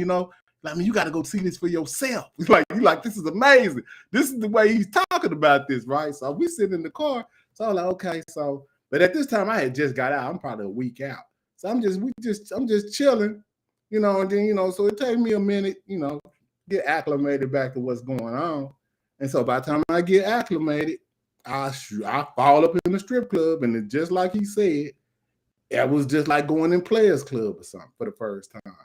It was just like that. You know what I'm saying? So the strip club era ushers in a totally different type of era. That's when everybody... And the gang culture in Fort Worth, even though it's still there, it's not as prevalent in this era, because they didn't locked everybody up from the early 90s that was really active off in that gang culture. They didn't locked all them up. So you still got people just getting in and out and still doing, this is still going on. But we pretty much shifted to a baller type of player, going to the strip club, everybody flossing type of era. So that's what the mid to late 90s winded up being. You see what I'm saying? So everybody, What about the house parties? House parties ain't never really been big down here. Like, you got people that, if you got somebody that's having a house party that then of course, you going to that. But like just going to a house parties, like that wasn't really a thing. You got people that's having functions that so that ain't like having what we calling it a house party. That's a whole nother thing. But people have parties all the time. You know what I'm saying? That's what we're just saying, like going to, it's just a party. So back then, it was how we do now. It'd be like a kickback. Yeah, that's the new term that y'all call it in y'all era. But it's just like somebody having a party. Like my cousin, it might be his birthday, man. Everybody, I'm big tired of having a party. Everybody, let's go over his house. You know what I'm saying? But it ain't like we having kickbacks or parties every weekend. Most of the time, you're going to a club. You're gonna go to a club or something. Yeah. What was the most prominent club in Fort Worth at that time, late 90s? Or Dallas, Arlington? Well, Fort Worth is more of a gang culture, so it ain't really no major clubs in Fort Worth. We got a lot of hood clubs. You know what I'm saying? The most prominent club was the after hours club, Fernandez. That's why all the ballers would go after the regular clubs would close after 2:00. But you got a lot of little clubs. They like On My Own, She Ices. There's little clubs. But now if you want to go to a real club, you're gonna go to either Arlington or Dallas. You know what I'm saying? Well, I'm talking about like where you're gonna see like everybody on a whole nother level. You're gonna either go to Arlington, Jamie's, all kinds of clubs. I had so many clubs that were prime time. When Deion Sanders was playing for the Cowboys, he had a club. So you got all kinds of clubs that was out here, man. That's just major.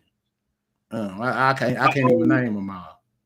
How old you was when you got your first good job? I ain't never considered no job I had was good. Now hold on. Let me say this. I did have a job. Hold on. I had one good job that my uncle got me. Right? It was a government type job, and I was making $300 a week, which was good at the time. but you know, I fucked that up. You know what I'm saying? I was probably about 19, and you know, you ain't got your morals and your priorities in order, right? So my uncle got me a good job. I was making $300 or something a week at that time. That was beautiful. And you know, they didn't really want me there anyway, but that was my fault. I ain't gonna even blame it on nobody else, because it was like this. Say Friday night, right? I just got paid. I got $300 and something. Man, the homies, they getting dressed to go to the club. Y'all going, what's going down tonight? Oh, hell, I can't miss that. I'm calling in. You can't do that, bro. You know what I'm saying? But that's just, you know, being young and dumb. You feel me? But that was the only good job I could say I had. It was Aerotech or something like that. That was the name of it. Okay. How old was you when you had got shot? When I got shot, I was 30. You was 30. God damn. So let's get to your 20s then. Let's stay in your 20s then. How many kids do you have right now? I got 3 biological kids, but I raised more than 3. And you had them throughout your 20s? Yeah. Throughout your 20s. I had one when I was 19, one when I was probably 20, and then I had another one when I was like 27. Okay. Is it hard back then? Was it hard to have all your kids by the same baby mama? Was that a hard thing to do back then? No. The two of my 2 sons about my first baby mama. Then we broke up, and then I had a child later on by my ex-wife. So, I know. Yeah, I'm just glad that I procreated before that happened. What if I would have waited till after 30? That's what my thing is. I tell my kids that all the time. Procreation, man. Anybody listening? If you ain't got no kids, and if you ain't got nothing but 2 kids, have some more, and don't have them mixed.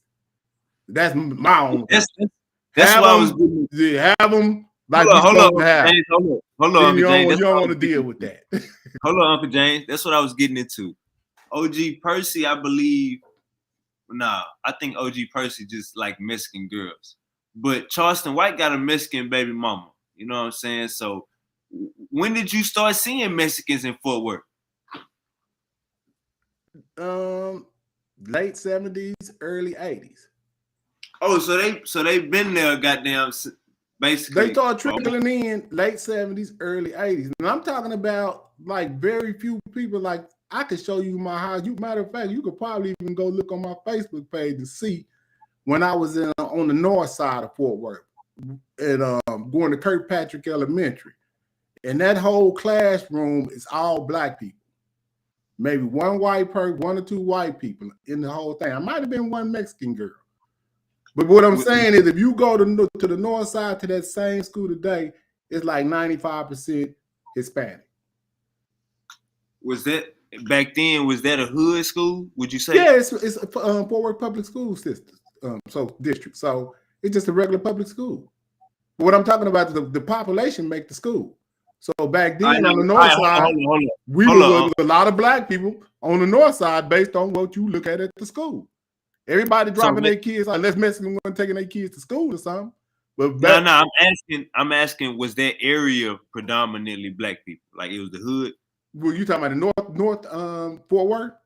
That school that you just said that in the it's all black kids in your class. Yeah, it was all. But I don't see y'all say it's hood, but we didn't look at it like that. That's it's just where you. It ain't even a hood. Like poverty and stuff that they say. What about the projects? Should I say projects? Yeah, now the project. That's the projects. I never lived in the project. You know, but then again, unless you just want to call apartments projects, but I lived in some of the most notorious apartments in Fort Worth, which is Castlewood Apartments. But, you know, they tore them down. But you know what I'm saying? They tore all the projects down. You see what I'm saying? So I lived in Castlewood Apartments, and my father lived in Riverside Village. Those are some of the most notorious apartments that was in Fort Worth back in the 70s and early 80s. They had to close them down. But at the time when I lived there, man, it was so beautiful. It was like the grass was green, the yard, the bushes was cut. I mean, and like the things that we seen, y'all would think that was hood. It wasn't hood. Like the neighborhoods that we lived in, people cut their yards and shit. You know what I mean? So it wasn't like people saying it was just messed up. Now maybe somewhere else, but the whole east side of Fort Worth and anywhere I went, besides, and some parts in the south side kind of look messed up, but for the most part, it wasn't. Yeah, I think OG Percy from the south side, and no, I think Charles, he from the east side. The east side? Yeah. Okay. He went to Dunbar High School. That's the same school I went to. Me and Percy went to school supposedly together, but I never seen him there. And might have been because I wasn't never there. See, I'm gonna tell you, man, these folks got a system so cold, and when you young, you can't see it. So in Fort Worth School District, this is how I get. Now, this only when you get to high school, right? When you get to high school, they had this little system set up, right? Now, watch how cold this is. The system is set up to where if you go to first period, second period, and again go to homeroom, once you go to homeroom, you are counted for the rest of the day. You don't got to go to the rest of the 5 classes after that. You can go home if you want to. As long as you counted for the state to where they can get their money, they didn't give a damn if you went to school or not. That's basically what they were saying. But our dumb ass, we don't know that that's what the play is. We thinking we done found the loophole. See what I'm saying? You know, because word going around, man, you know, after you go to homeroom, you got to go to, you know what I'm saying? Oh, man, we can go get us some weed. We can go get us some beer, go home and watch little videos. And then by the time school let out shit, we just play like we went to school the rest of the day. They're not going to call your mama house or nothing. And you thought you was getting away with something. Ain't that cold? They don't give a damn. Then when you finally drop out, and then what you gonna do? You ain't figure none of this out. You can go get a GED. I ain't saying that none of you still can't be successful. But this is the type of stuff that they had going on that I look at now and be like, that's a cold game. You know what I'm saying? To me. But it's all, I ain't blaming that on them. I'm just saying that this is how I look at it now. You see what I'm saying? Like they really did that. I see the trick off in it. You know what I'm saying? And I don't know if I'm just tripping or is that really what happened? Nah, you got eagle eye view. You got the eagle eye view on the game now. Right. But at 15 and 16, I couldn't see a damn thing. That's what we used to call green. You know, they say you green. Yeah, we were still green at the time. Yeah. All right. So throughout your 20s, what you was doing as far as financially to take care of your kids? Well, the jobs. That's how it all started out. But what was crazy though, so I had a job working at a t-shirt factory in like the 90s, but then I got hipped on to hustling. So hustling, work, then next thing you know, the hustling outweighs the work, and then you mathematically quit working and stay on the hustle. See what I'm saying? That's a bad formula. You know what I'm saying? You need to. That's just a bad formula. You know what I'm saying? But that's how it happens. You know what I'm saying? That's a bad formula. You know what I'm saying? But that's how it happened, bro. Because you like, man, then you get to a point where I'm missing money. And you know what I'm saying? You spinning your wheel because at that time, like I said, we was making like $375 an hour. So at $375 an hour, I think after taxes, my check was like $170 a week. Right? So I got a car note. I think that's $50 a week. I think that's what I was paying. I got a car note, that's $50. Yo, you tripping. Yo, yeah, my car note was $50 a week, right? I'm riding clean though. I'm riding 77 Cutlass, right? So yeah, so my car note $50 a week. So I got to get that out the way. And then so what that leave me with? That leave me with what? 120? Yeah. To work to make it with gas and for the rest of the week. And then I got a son, got to get diapers and stuff like that. So just imagine that. I got to make it the whole week with $120. Right. So I ride over to the homie house, Keith Lee house one day, right? In Dallas on the north side. Now, he like he older than me. Like he, worked and like he used to, like my big homeboy. So he was working and stuff. He was my inspiration. Like we would get drunk, drink like 3, 4 40s, and he would still go to work. I would be amazed. Like, how can you drink 3 40s, stay up to 2 or 3 in the morning, and get up and go to work at 6? I couldn't do it. But him, he would always do. So I would always admire that about him, right? So he winded up moving from Arlington. Him and his girl or something got into it, and he moved back with his mama to North Dallas.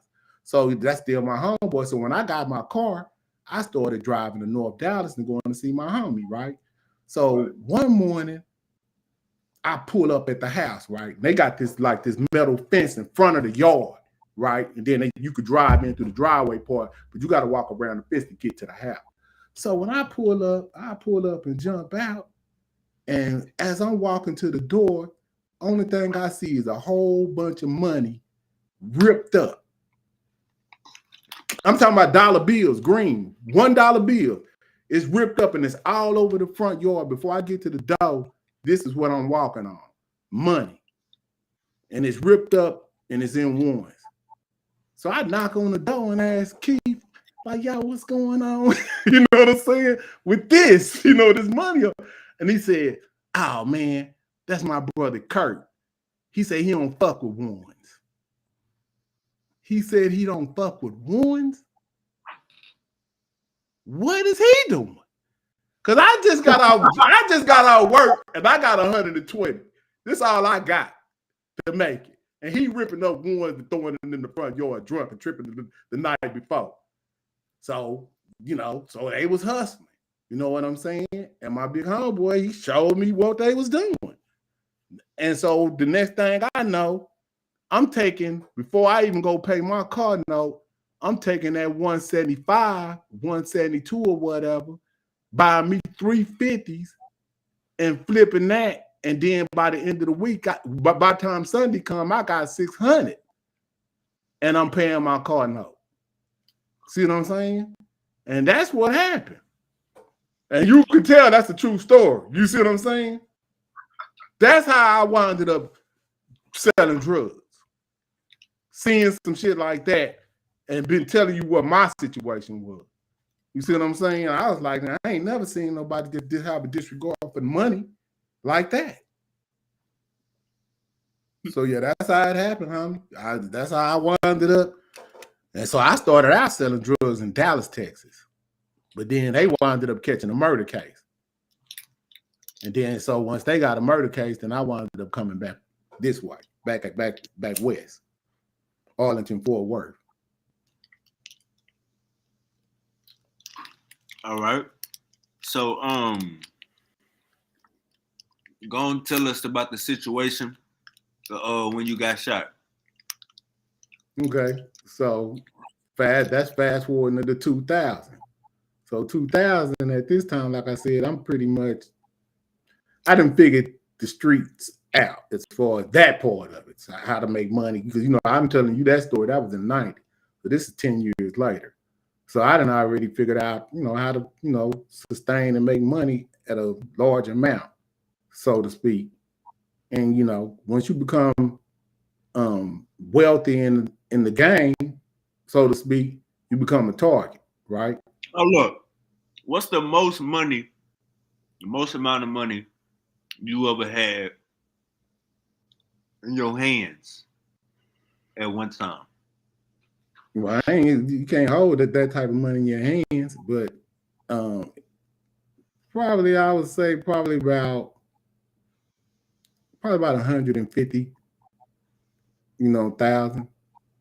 You know what I'm saying? I ain't the type of person to be lying, but cash at one time, something around that range with assets and stuff like that. You know what I mean? This all off of the Rock. Yeah, hustle. Okay. Yeah. All right, go ahead. Yeah. So once you become wealthy in the streets know you wealthy, whether you tell them or not. They looking. You know what I'm saying? So that's how this go. So knowing, you know what I'm saying, you can get somebody can kick your dough in, You know, somebody can, there's all kinds of ways that this could happen, right? So how my situation happened is I met a chick, right? Winded up, well, see, circumstances. If I even told but that's too personal. So the circumstances of how this shit happened was a whole nother thing. But either which way it go, I run into this chick. And this chick winded up seeing a little bit too much more than what she should have seen.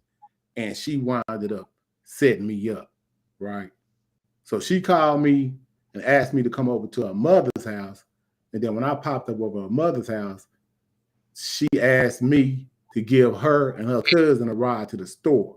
Now, the dude that she asked to give me get a ride to the store to go get some cigars or whatever the fuck we supposed to be going to go do. This dude is a kid, and he little, like he look like a little short kid. You know what I'm saying? So I'm like, okay, he do look like a kid. So they hop in the car, and the next thing you know, he pulled a pistol out and put it to my head. Damn. Yeah, this going down, right? So through all this, you get instructions to go back around to the house. So as I hit the corner and go back around to the house, another dude come out with a pistol. Right. So now I already know what time it is. Right. So it's either now or never. So the chick, she jumped in, she in the passenger side. She's sitting right next to me. And the guy got me kind of like by the throat with the pistol. So the next thing you know, it's either when he come out, the dude came out the house, the other dude came out the house, the pistol, I already know it's either now or never. So what I did is I just put the car in drive. The chick, she tried to put the car back apart, but you know, she ain't stronger than me. So I put the motherfucker like an R1, 2 or whatever, you know, L, whatever, you know, the bottom gear that you could put it in and smash the gas. Right. So now it's just me, her, and the dude. He put a handcuff on my left wrist. The dude that walked up to the car, they was trying to handcuff me, right? So that's when you know what I'm saying? So I got a handcuff on my left wrist, and the nigga that's in the that was trying to get me, he hanging on the door. So he fell off, and I been trying to get the car up to a maximum speed so dude won't shoot. You know what I'm saying? But then he just started shooting anyway. But at the time when he shoot me, dude jumped out the car. I mean, not dude, but the chick, she jumped out the car. We probably going about 30 or 40 at this time when she jumped out. But then he started shooting. And then when he shot me, then I ran into a pole. And that's when it all ended. And then he robbed me for some jewelry or some shit like that and jumped out. I think, you know what I'm saying, he thought I was dead. And that's how that shit happened. So, you said he had you so he was hanging on to the car and y'all was handcuffed to each other?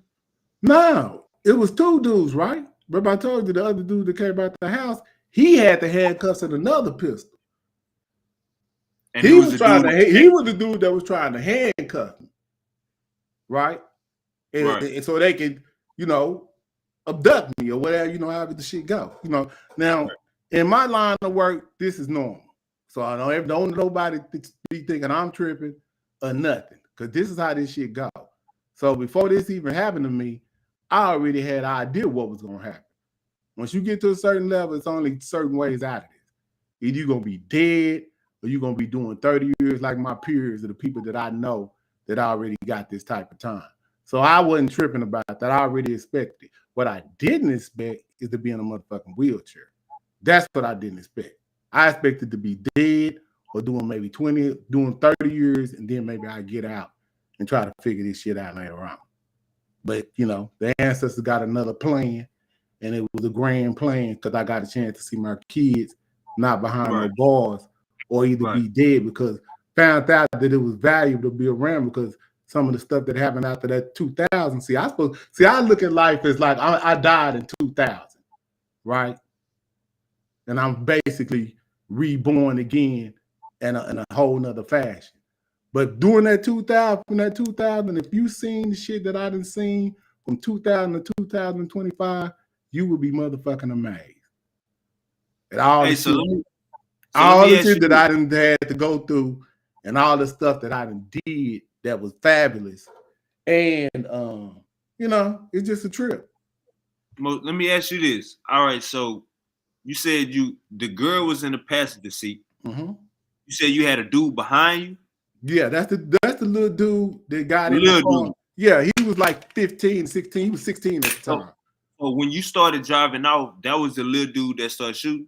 No, he didn't start shooting. Yeah, he started shooting after I got, you know, when I got back around to the house and the other dude came out, then I got rid of that dude that was on the left with the handcuff. After I drove off of him, they were still in the car.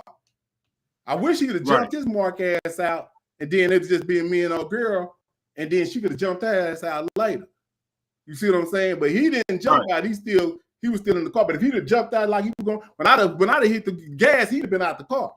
But that's how he shot me, because he couldn't get out the car, because the back seat had safety locks, and once the car get going, the door won't open. That's the reason why he told the police he shot me. That's the reason why when it all, he said he shot me because he couldn't get out. Ain't that fucked up? Child protective safety. He would have jumped out with the girl. Hold up. So he ain't getting no time. That's what you saying? Yeah, he got some time. He got like 15 years. Okay. Yeah, All right, so he didn't get no time, but he did. So just the dude that was behind you shot at you. Yeah, he the one who shot me. He shot me in the back. The little kid. Yeah, he shot me in the back. And the dude that put the handcuffs on you on the left side, when you drove off, he fell off the car. He was still where I left his ass at. He couldn't run no damn car.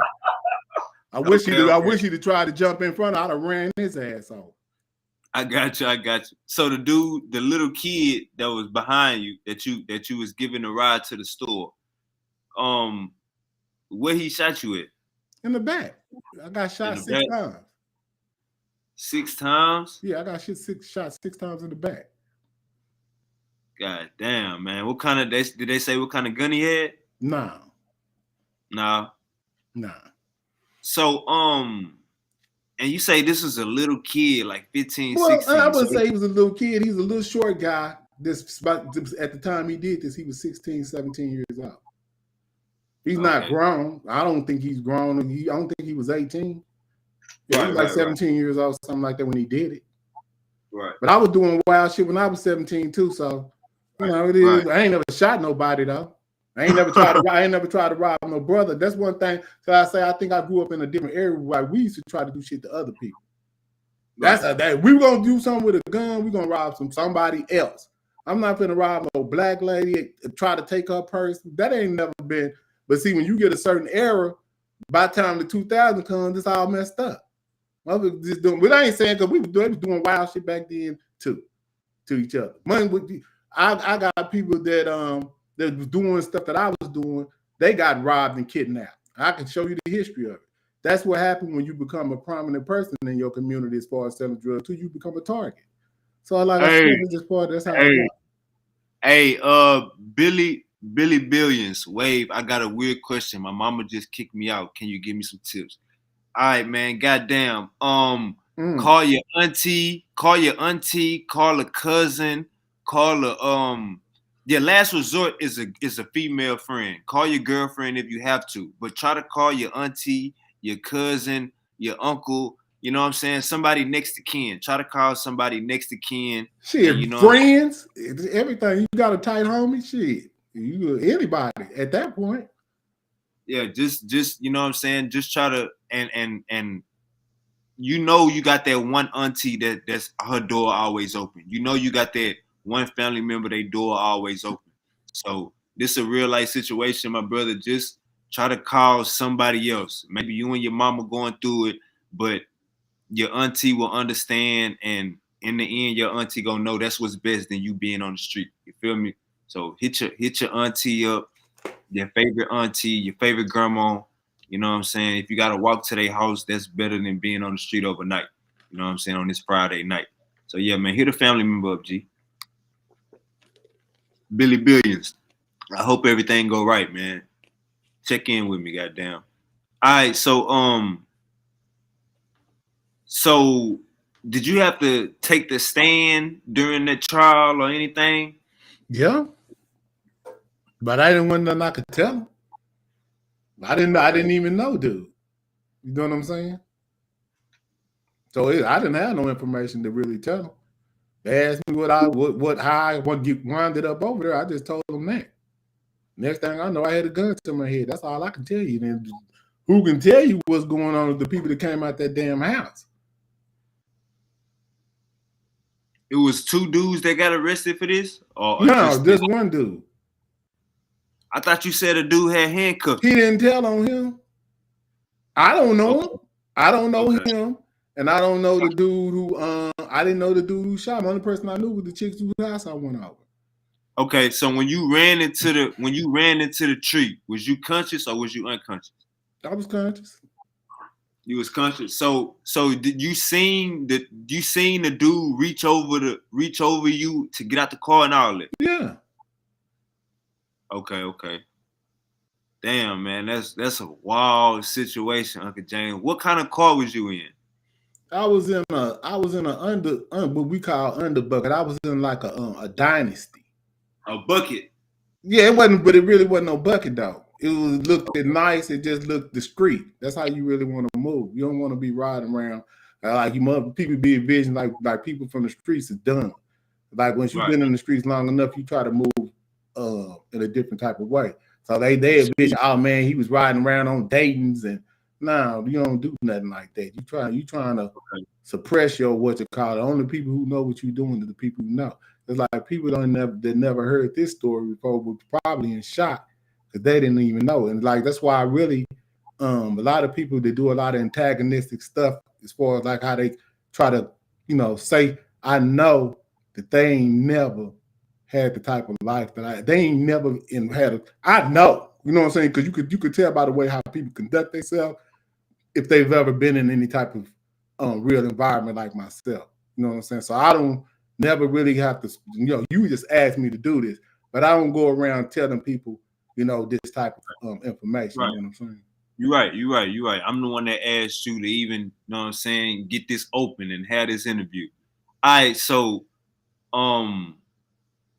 what all was stolen from you that day? My jewelry. I had like a $1,500 ring, and then I had a like a $1,600 Cuban League necklace and a pendant on there, probably worth about another $300. That's what he stole. Ain't that crazy? So you got to think about that type of shit. So that's all he got out of that, and that's what I got shot for: a goddamn necklace and a ring. He didn't take the bracelet. I had a matching bracelet, but he didn't take that. He got up out of there. So you had no cash on you? I probably had some money. I had some money, but he didn't know. It was about $20,000 in the trunk. He didn't know that. So when was you conscious when the ambulance came, when police came? Yeah, but soon after that, I don't know if they induced me or what happened. But I was out of there. I don't remember nothing besides me waking up in the hospital. Okay. But I remember them put me in the ambulance or whatever. The female that set you up, have you ever seen her since 24 years later? No, that ain't good. Huh? I ain't trying to see her. I don't want to see her. Yeah, that wouldn't be a good thing. Well, I seen her doing the court proceedings, yeah. But as far as like on a regular situation, no, I ain't trying to see her. That wouldn't be something that would be good. You know what I'm saying? So, during the court proceedings, what, she got probation, or she didn't get nothing? She acted like she ain't know nothing? No, yeah, when people ain't never really been in the streets, they don't know how the criminal system works. Or I don't know, maybe it's just a Texas thing. But depending on what level of cooperation you give, you can get full immunity. And that's what they gave her. They gave her full immunity to identify the shooter. So she did that. I didn't know him. So she gave him his name and told him who did it. And she said she didn't have nothing to do with it. She said he just did that shit on his own. And that's how it went. But I know better. And probably the police or the detectives know better based on the handcuff that I had on me and me telling them the story about the other dude coming out the house. Okay. Was this your first time getting robbed? Yeah. That ain't something that normally happens. Now, that ain't the first time somebody ever stole something from me. First time somebody ever broke in my something that I had and stole something. Nah, that happens a lot too when you in the street. People find out you ain't at home, they'll kick your door in and they know you got something in there. So yeah, that's taking a loss ain't there. That's something that's common in the street for people that don't. How many times have somebody broke into your crib? Twice. Okay, yeah, that's not that many. See, that's enough. That's enough. Depending on what they take. You see what I'm saying? That's enough to keep somebody at the crib for shit. So, all right. So after you get into the hospital, you wake up. What's the game plan? Like what's going through your head? Because you seen everything. You said you was conscious during the whole ordeal. Well, when I woke up, shit, I mean, when they gave you the prognosis, shit, I'm like, I don't even want to live no more. Yeah, that's what's going on right after that. You know, after the wake up and the information being gave, like, yeah, I'm ready to break. That's how it is. I mean, just imagine you being so, and from a street terminology or a street perspective, going from basically thinking you're gonna be from the top of the food chain to the bottom of the food chain in 24 hours.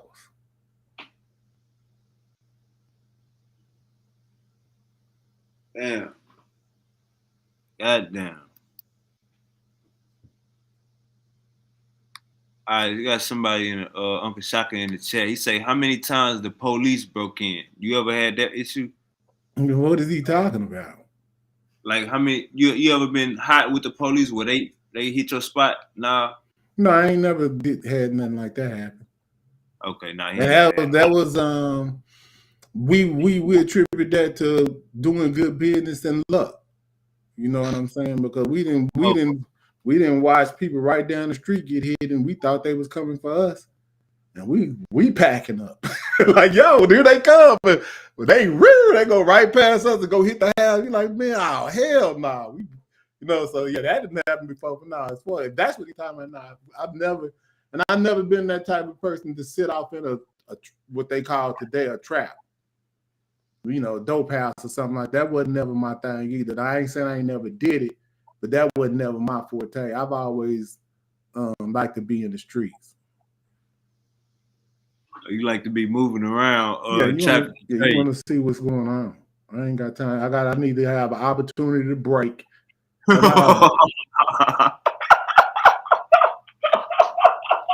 You can't break in no house. You know what I'm saying? If you on a track where it's 50 people, that's good.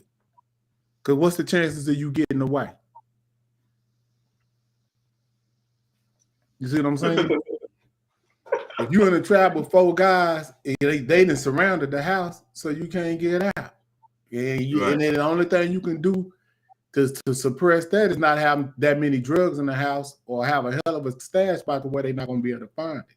But most of the time when they kick your door in, they kick it in with a reason of already having an informant that came in and bought the drugs, and they got the marked money that they're gonna get you with when they kick the door in and get the money. You might just got $1,500 worth of cash in your hand, but 2 of them bills is marked, and that's the 2 bills they need to give you that case. So that's how that works. You know what I'm saying? But no, I ain't never been, really fond of being in no dope house or nothing like that. All right, so with the so you how long was you in the hospital? A month. And then I checked myself out. Because remember, like I told you, once they told me that I ain't gonna be able to walk no more, shit, that's it. I was supposed to go through the whole, I never went through rehab. I never really did anything they said I was supposed to be doing. I just checked out. And I was like, fuck it. If I die in 5 years or tomorrow, I don't really give a fuck. So like they say Pac checked himself out. I check myself out in the same manner. You know what I'm saying? Like that's the type of person of what I was dealing with at that time. But getting to the point to where you get home and you see your kids, I know that changed your whole perspective, right? You say what? Getting to the point to where you get home and you realize you still got kids and you see your kids' faces waking up every day. Don't that change your perspective, right? No, I was, man, at that time, you gotta think about it, I'm a man. So without me being able to provide, I feel I'm gonna be useless. You know what I'm saying? The way I'm looking at it. So I don't even want to be here. You know, if I ain't gonna be able to be the daddy that I was before this incident, but winded up being a better father after. You know, that's what's even crazy about it. But that's a whole nother story. But yeah, that's how it winded up happening. So, you know, once I wake up and find out what the prognosis is, I'm like, man, I ain't trying to be here. So I'm pulling tubes out. I'm doing all kind of wire. So they like tie him down. So I'm tied to the bed like I'm a prison. So I can't pull the tubes out, you know, because I'm ready to break. So it took my mama and my grandmama to come in there and talk to me and tell me that they still value me being here for me to even accept it. That this is what the fuck I'm gonna have to do. You know what I'm saying? And you know, of course, they put the kids into it too. But yeah, that's how that happened, and that's how that, you know, and when you're dealing with some trauma like that, you know, I was ready to go at that time, but I didn't understand the value that I still had. So looking back on the 24 years after the fact, they made the right decision for me. You know, that's why you got elder and wise counsel. Because my grandmama, that's who they are. That's who our grandparents is. The elders and the ancestors are the most wisest, and I still hear their voices today. So that ancestral worship that we dealing with coming all the way back to Kemet is basically what I transferred into. And let me say this: when all that happened to me when I got shot, guess what? Guess what I had? What you had? I had a Bible under that seat that I got shot in. It was the Bible under that seat. Ain't that crazy? That was the Bible my mama gave me. So that lets you know that I still wasn't historically aware of who I was, but I always figured like once I got out of the streets, I was gonna be in the church and shit. You know what I mean?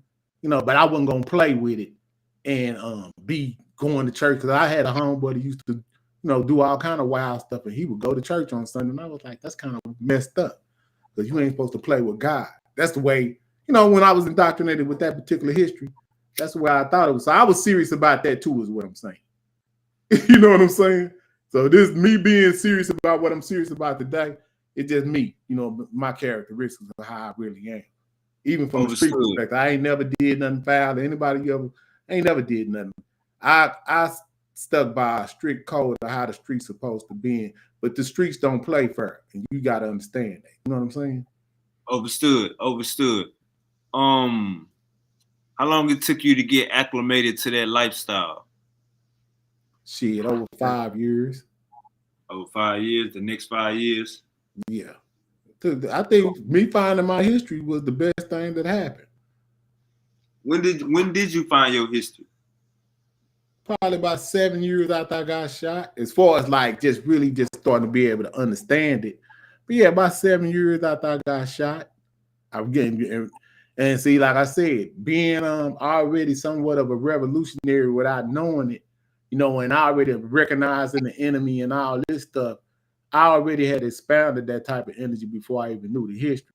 But it was a brother that I already kind of knew about Pan-Africanism, identified it for me. He was like, man, you sound like, you know what I'm saying? You need to be, you know what I'm saying, teaching or doing something. And I was like, what you? And it was like, man, you ever checked out like Dr. Bean and Dr. Clark and Ashwa Kwesi now? And I was like, nah. You know what I'm saying? So I tried to check it out, but I was too wild, you know what I'm saying? As far as like, I'm like a wild animal, you know what I'm saying? As far as, you know, as far as not knowing no real history, you know what I'm saying? Because they didn't indoctrinate us with Adam and Eve's story. But I didn't never believe that. I didn't believe that story. And when I went to the pen, they tried to get me to go to the Islam, because, they see recognized strong brothers too. So I was a strong brother in the pen too. So when they recognize you got some strength and you got some type of leadership ability, all type of groups are trying to pull you. So the brothers from the nation, they were trying to get me to go to mosque on Saturdays or whatever day. But I went, but they started telling me all the stuff they had to do, like pray 5 times a day. And I was like, man, I ain't with none of that. You know what I'm saying? I ain't even trying to pray. At that time, I ain't even trying to pray 1 time a day. You know what I'm saying? Because I was still in the streets. And I told you, I wasn't even going to deal with God yet.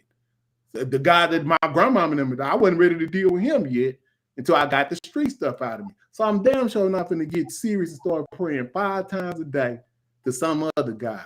And I already had recognized him to be an Arab guy. This is how I'm thinking in 96, 97. I'm like, ain't that some Arab? Oh, okay, yeah, y'all got that. You know what I'm saying? I'll get back to that later on. But either which way it goes. So after my grandmama and them tell me, they want me to stay here, and then the 5 years after me, then going into learning about Ashwa, or trying to figure out what Ashwa Quays and them were talking about. And he seen that I really couldn't understand what they were talking about. He suggested SETI. Sarah Susan SETI, right? Now, SETI started coming on the internet around that's the OG. Watch this. He started coming on the internet around 2006, right? Now, see, people be thinking this is a joke, but it wasn't no side netter in the South. Now, they might have knew about him on 125th Street and all the Eastern Seaboard, and maybe they might have trickled over to New York, and maybe some other conscious people might have heard of him. But I'm not in no conscious circle. I just told you what I just came from, right? So I don't know nothing about none of these folks.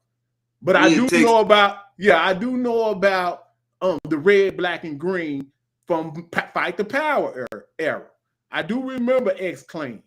But X-Clan was too deep as far as how they was dressing back in the early 90s for me to even trip. I was tripping off that. Like, this nigga got a nose ring and both in the middle, so I'm tripping on it, but I like the music. But I ain't ready to, I see the that they weren't.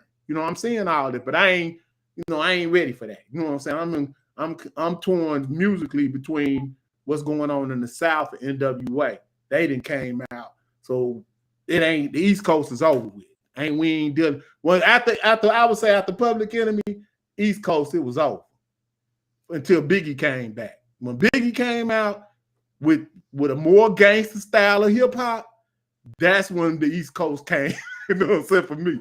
But other than that, but yeah, anyway, so we getting back. So back to after 2. So SETI, I started to check out SETI, and SETI is more palatable for somebody from the streets to listen to at that time. You know what I'm saying? He was keeping it real raw, and he was telling us who the enemy was. Till this day. Yeah. He still do that, but see, I could talk about his flaw, but later on, right? But at this time, it ain't time to talk about the flaws. Right, It's talking about he's trying to unify his people, and he's passionate about it. And at this time, he's not holding back on where he got that information from. He's telling you to go holler at Dr. Ben, Dr. Clark, Ashwa Quasi, Mary Y. Quasi, and so forth.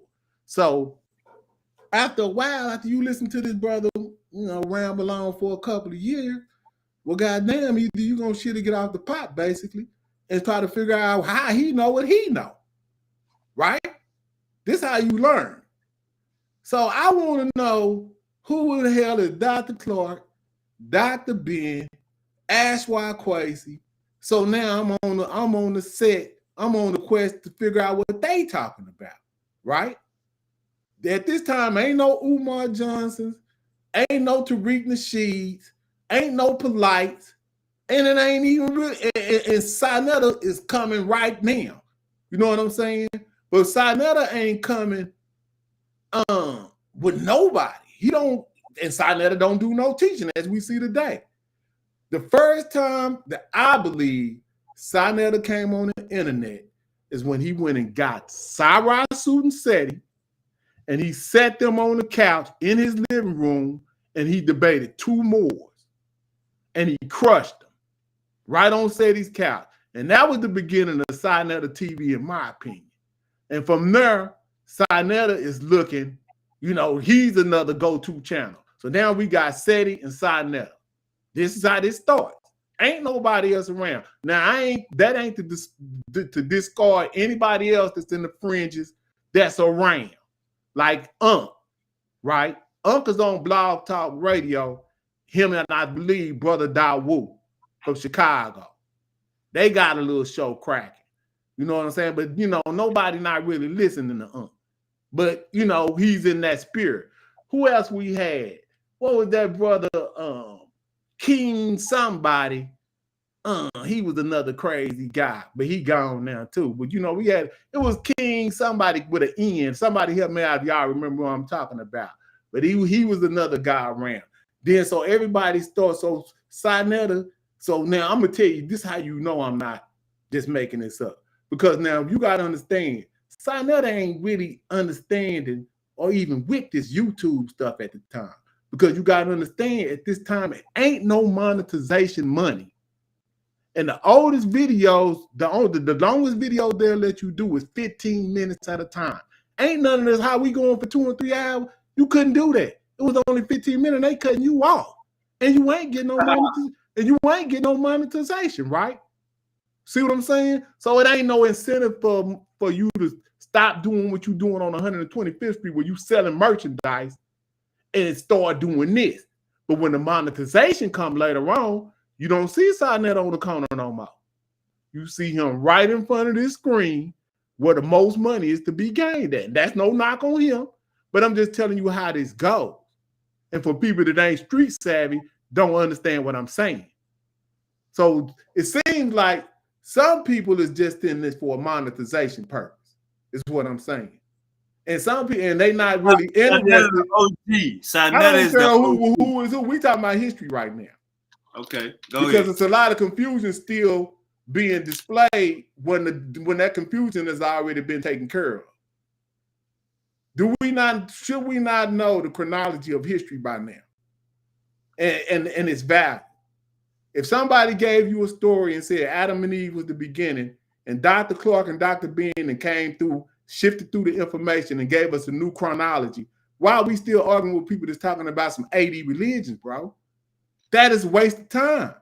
We ain't trying to do nothing but argue with each other on all these platforms because that's why they built this shit.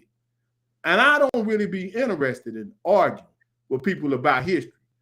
I don't even need to know too much detail about history. The only thing I need to know is when it started. Give me the date of when this started.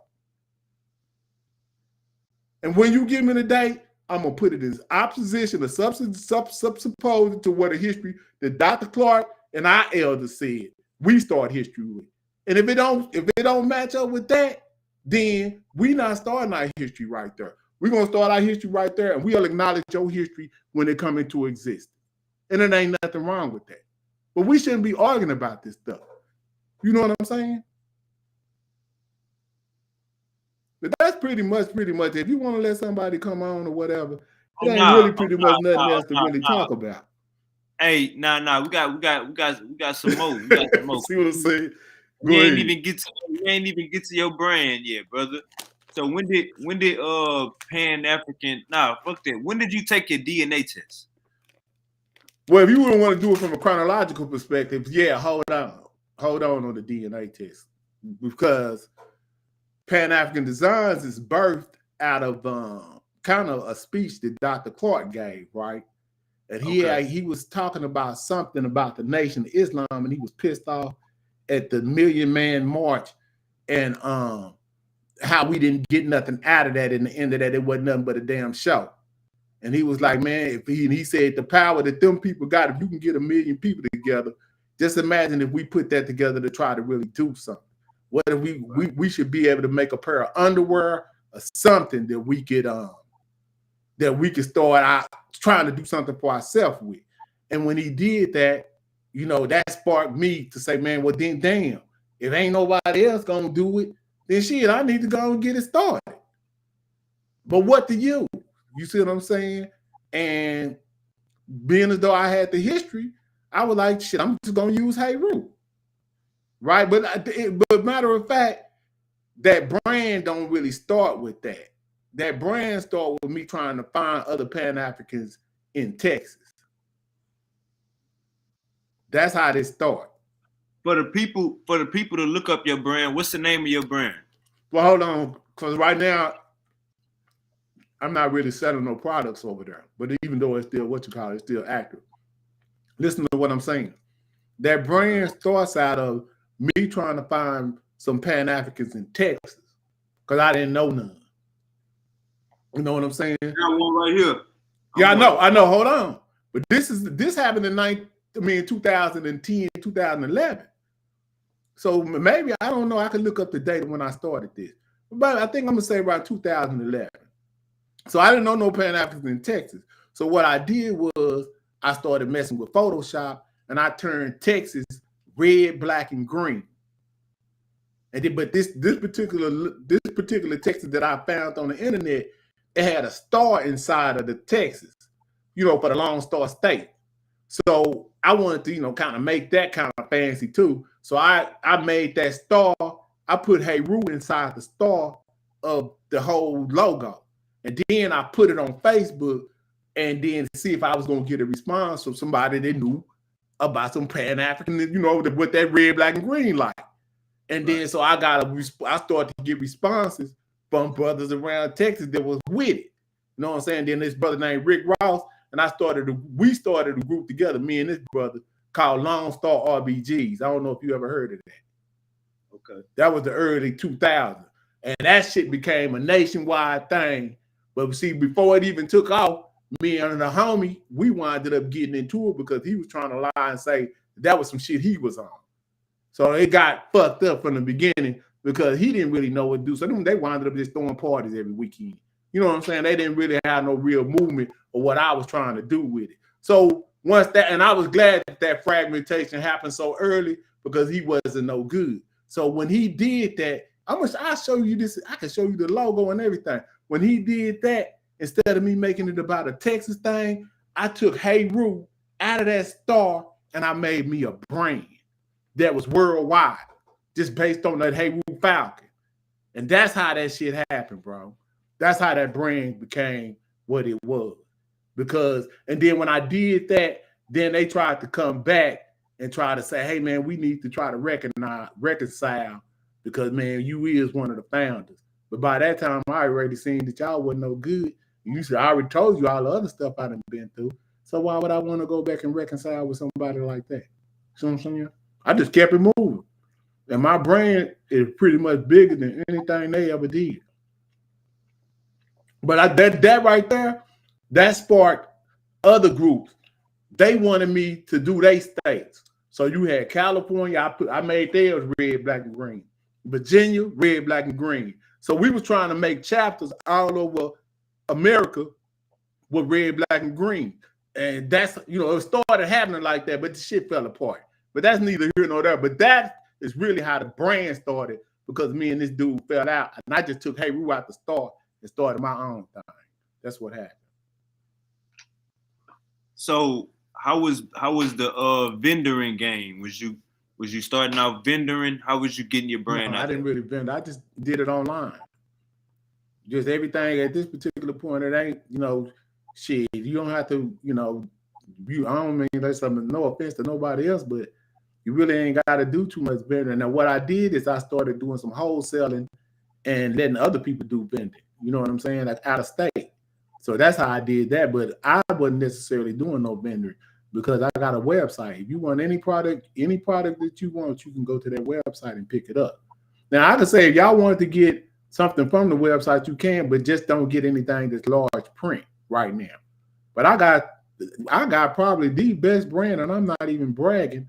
I could probably got the best brand in the community. If you go look at it. What's the name of the website? It's Pan-African Designs and Apparel. But just imagine, like, okay, dad hats, baseball hats, rugbies, hoodies, zip-up hoodies. I need to work on the site, but like I said, I got discouraged because a lot of people passed away, like within the last 4 or 5 years. That was really some of my closest people. So I just really have just been not really dealing with that. I know a lot of people like, man, why he don't ever bring up his brand? But it's a lot of stuff that be going on that's outside of business that money ain't even nothing when you dealing with people that you really love. Overstood. So how you feel about City? You said earlier you could bring up his flaws. How you feel like young City and young Pharaoh falling out with Sarnetta was a good thing? Well, like I say, all of this could be looked at from a historical view at this point. We 10 years into this, 10 plus years into it. So looking back at this from a historical standpoint, I think is a good thing and a healthy thing for us to do with honesty. We don't do that, though. We can't talk about people and we can't tell the truth about people. Yeah, we can. I don't even know these people. You know what I'm saying? But I can tell you what they did and what they contribution to the community is. Yeah, Sarnetta did a lot of great things as far as like bringing us Dr. Clark, Dr. Smalls, Brother Reggie, Jabari. But I'm going to exclude. Yeah, I'm saying Walter Williams or anybody that's active. Who? Shaka Amos. Yeah, Shaka. I would have put him off in there. But the people that have brought not great information, I'm not including them.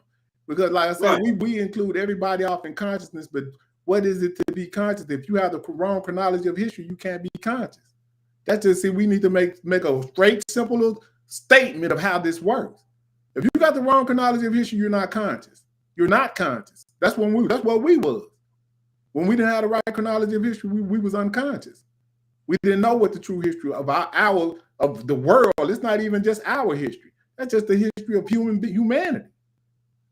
But they exclude you and take you out of history and start you with an Adam and Eve fictional story, and we don't even get pissed off about it. We gotta be more serious about this, bro. I'm gonna be honest. I think Shaka said it was about money anyway. Seti and young Pharaoh, I think he's trying to say young Pharaoh fell out about money. Yeah, that's a fact. Well, it wasn't about no money. That ain't what they fell out about. From according to young Pharaoh. Young Pharaoh said he sent the man $10,000 and said he never said thank you or nothing. I think he meant Seti, young Pharaoh, and Sarnetta. I think that's what they fell out behind money. But that wasn't really, I don't know what that was about. I think they did fall out. It was based on money, but it was based on a bigger picture. What the picture was is the young Pharaoh knew about how monetization worked and said he valued that. And so he went with the young person who could show him how to monetize his channel. See what I'm saying? Because young Pharaoh had 300,000 people following him when they took his channel from him. That boy was making major bread every week. And so said he needed to know how's this young kid doing this. So he got up under him. The young dude showed him. And after he got done using them, he discarded them. That's what happened. I think. See, y'all don't believe this. Hold up. I think, and that's exactly what happened. Yeah, this is correct. And said he ghosted young Pharaoh. Yeah, he gave him $10,000 for his birthday. So he say he might be lying. And he said he didn't even give him so much as a thank you. But I already knew what that was. You know what I'm saying? Said it. You discarded him. You just said it. Let me say this. I feel like Uncle Seti and Uncle Sarnetta falling out was one of the worst things that ever happened to the conscious community, to be honest with you. I feel like young Pharaoh. It was necessary. I disagree. Yeah, it was. How you feel like it was necessary? It was necessary because that is just how it worked. Just like my situation was necessary. Everything happened for a reason, bro.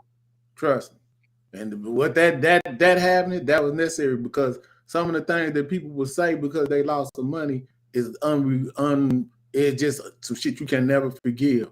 I don't care who you is. You start talking about my mama and stuff like that behind some money, yeah, we can't never be friends.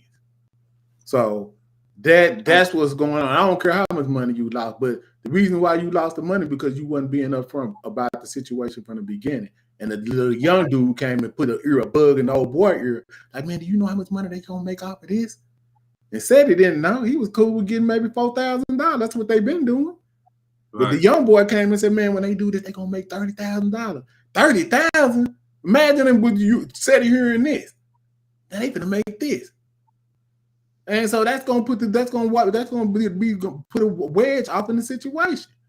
That's why they talking with the new contract. They came with the new contract. We want 10,000. Hey, that contract was out of control. Yeah, I'm just saying. It's out of control. Yeah, I'm just saying. But they came with the new demands based on what the information young Pharaoh know about monetization. But people ain't understanding this at the time. But we don't even at that time we didn't even understand monetization. So, but now you can go back because we know about monetization now and see what the fight was about. It's about some major breed. Who's gonna hold on to this material and how to copyright this forever? Young Pharaoh said we want some parts of that too.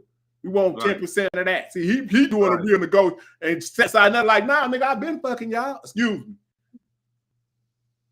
See? Right. That's what this is about.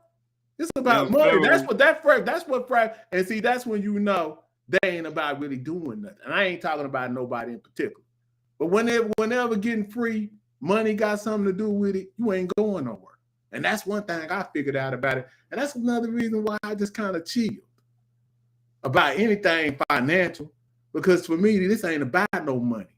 And I know somebody owe me. This about us. We got to get ourselves together.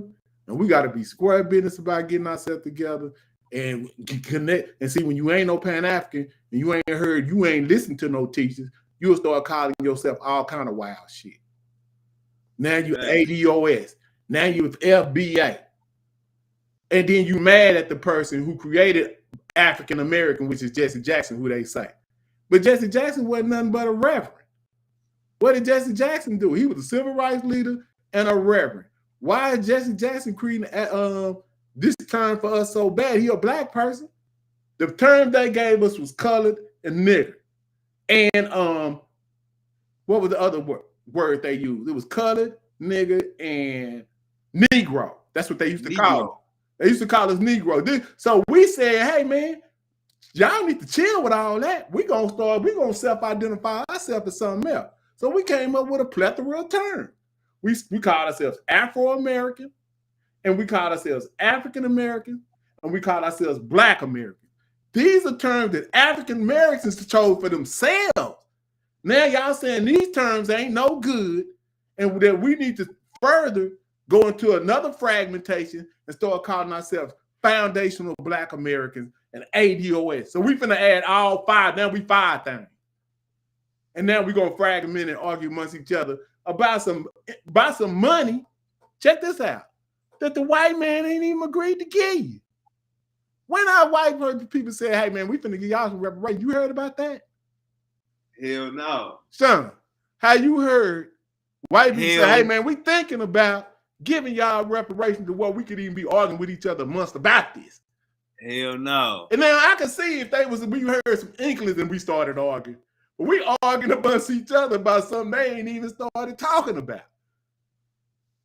That's how crazy we is. Not on the nationwide level or state-to-state level to where it's important.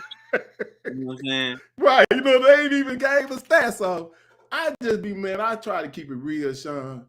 And that's just what this is. I'm not with the fiction in no way, shape, form, or fashion. Modern fiction or ancient. I'm not with it. So how old were you when you did your DNA test? I probably did that by 2015, 2016, something like that, 17, somewhere around in there. Was you big on your Bantu shit, super? Was you a super Bantu nigga? Was you a super Congo? What was you a super what when you found the results? Well, you know me personally. I mean, for me and you having a conversation, you know, I had already started studying genetics before I took the test. So I already had inkling that I was, predominantly going to be West African, just didn't know where, just like most people just got snatched up and brought to a whole nother continent, so I was just going to let the DNA tell me, where I was from. And, said just exactly what I thought it would say, West African predominantly. And I go down as far as to Angola. So that's central West Africa. Down there next to, and I got some Congolese in me too, probably about 18%, something like that. So, yeah, I'm Central West African. And then if you want to break down the other half, the other pieces, 5% European, British area, and Native American at 2%. That makes up the whole 100% pot. See what I'm saying? So you need to hurry up and take your test, homie. I need to see this. Oh yeah, hey, I'm gonna take my test. I want to say within the next 30 days. I'm gonna take my test. Just be looking, man, because in these holidays they always have a special. So they might have a New Year's special, it might even be a Christmas special going on right now. So just look. Overstood.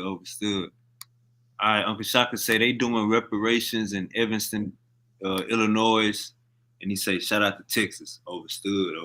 Right. Well, shit, let us know how that go, Evanston. I mean, let us know how it go. And I heard it was some brewing in the water in California, but we still ain't heard anybody. We still ain't heard nothing concrete. Right. Yeah, I need something concrete, man. But I ain't tripping like that. That ain't to say that I ain't hoping that something don't come through. We need that. Yeah, we need all that. Yeah, I'm just saying, but I'm not saying that that's my stance, but what I'm saying is we really need to be really more focused on taking our shit back and getting ourselves together. Like for real, these folks ain't playing around, and we shouldn't be either. But yeah, that's what it is, man. Overstood. So, how you feel about Dr. Khalid Muhammad? Was you big on Dr. Khalid? Only thing I knew about Khalid, man, was he was on that Ice Cube record, right? And I liked what he was saying on there. You know what I'm saying? He was talking about nationalism, black, the black people, uplifting. And anytime somebody, I don't give a damn what you is, if you talking about that, we with it. Back then.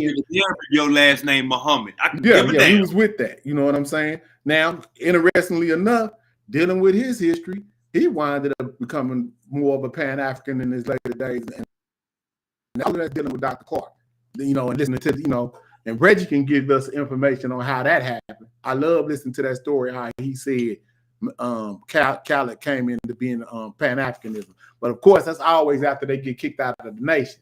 See, what the uniqueness of Malcolm and Malcolm is, they get kicked out the nation because of their strong Pan-Africanism. They was too strong of Pan-Africans, and they were square business about that, whereas the nation is just playing. And once they see somebody that's too square business, they got to discard them. And that's what they did. With both of the strongest leaders they had, which is Malcolm and Khaled, they kicked them out. That means you a coward. I say that all you kicking out the strongest of your people, you got to be a coward. Hey, if y'all don't know what we talking about, Google Khalid Muhammad Dean University speech. That's what got him kicked out of the nation. Google that. Khalid Muhammad Dean University speech. That's what got him kicked out. That's what got him Congress banned him from being able to publicly speak. So look, hold on, let me say, my favorite. The crackers put the hammer down on Farrakhan, and Farrakhan silenced him.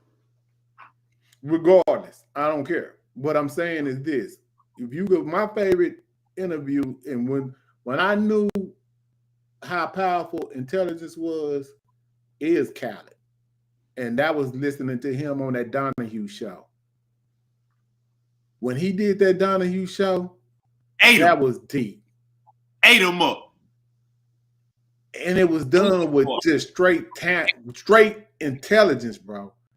I said, damn, intelligence can make you do this? He had an answer for everything that man said. And it was beautiful. You know what I'm saying? Historical facts. Yeah, they was laughing in the audience the way how he handled that situation. So that's how I knew. But going back, even listening to Malcolm now, because like I said, Malcolm died before we was born. But to listen to Malcolm in that same fashion, man, them brothers was great orators. And I hate that we lost them. Because we lost Malcolm at 38. We lost Martin at 38 or 39 as well. They didn't even make 40. Ain't that crazy? Yep. So, man, like this history is very valuable. And me learning my history, bro, that made me the strongest warrior I could have ever been, even when I was walking. I'm stronger and more deadlier now than I ever been. Most definitely, most definitely. All right, so yeah, my boy Shaka say he found out about him on Donahue too. Man, he ate Donahue up, man. A black man with a suit on, bald head, goddamn grease everywhere, eating the damn cracker up. Yeah, man, but I ain't gonna hold you up. I mean, what else? If you got some more questions, but I'm gonna get ready to slide in. Let me drop the link. I'm about to drop the link in the chat, and I got one more question. But I mean, we can do this later. I mean, if you got any more questions after this, I mean, we could talk about past I got one last question, and I'm dropping the link in the chat. All right, everybody can come up now. Everybody, y'all can come up. I got one last question, Uncle James. The ancient Egyptians, right? Got motherfuckers. I just heard today a motherfucker say, I'm listening to goddamn He had a little dialogue debate with OG King Naga, that's my boy, and another cat, Lucifer, and you got brothers saying that goddamn ancient Egypt was a Eurasian culture from the beginning. Like, we hearing the most craziest shit now. Motherfuckers scared to say black. Can you just tell us how black the damn ancient Egyptians was? Why we keep playing these games? Well, you know, some of my contributions to the conversation has pretty much been genetic, right? You know, I let Smash, handle the text. You know, he's the expert that I would prefer, or I would recommend most of our people to listen to, people like Smash, Brother Ned and Neb, Asar and Kai, Brother Reggie and so forth. As far as like listening to anybody trying to be least truthful about this information, as far as the text. Now, the genetic argument is a new argument because, they just sequenced the human genome when they said in 2020, but they actually completed it in 2022. But that changed speculation into documentation, right? The mapping of the human genome. So now we can't, what Diop and them did and what anybody did before they did this, speculating about who was who and how this got there, it became more scientifically how I want to put this. Well, let me just say that it's more with the invention of the genetics, it was a way to have actual documentation and no more guesswork needs to be done as far as like how this all comes into how we become Homo sapiens and so forth. By 2010, Savante Pablo finds introgression between Homo sapiens and another hominid called Neanderthal, right? This is just the chronology of this. So at this time, I'm following this information in real time. So I'm already following this information. So Savante finds the Neanderthal introgression, and at that time they're saying 2.54%, and they're saying that at this time the Africans have 0% Neanderthal DNA. So if you hear somebody at that time saying that Africans have 0, that's because that's what science said at the time. Now they refined this, you know what I'm saying, in 2024, but we just talking about 2010. 2015, they found another hominid integration in Eastern Eurasia with the Denisovans, and they associate these particular hominids with the people of Papua New Guinea and the islands, and also the Eastern Asians, which is the Japanese and Asian types. So they put all the ancient integration together, and they say that people in Eastern Eurasia can have up to 5%. Malaysia, they can have up to 5 to 7%. And the people on the main line, they might have 3% Denisovan and 2% Neanderthal. So I'm just breaking that down real simple. So we're talking about people that have integration outside of Africa. So people in Africa don't have this integration, right? They have 0%. So now, how do we measure, or how can we tell if the ancient Egyptians are black? Well, you can do it through ancient DNA, right? And at this time, they only have limited fossils in Africa, right? Started probably about 2017. So they find this Ethiopian fossil, and they name it Mota based on the cave, Mota. And they use this particular African Ethiopian DNA. Well, that's what we call it. You know, when Ethiopia 4,500 years ago, but they use this particular person's DNA to measure the back migration of people they call Eurasians, right? And how do they measure the back migration of Eurasians? They do it through Neanderthal integration, because they don't got no Denisovan integration this far west. So they only focus on the Neanderthal. So you can go back and you can go look at the Basal Eurasians, Natufians, and all of these ancient populations that's going back, what, 10,000, 15,000 years ago. And then you start to look at their integration. That's how you can tell.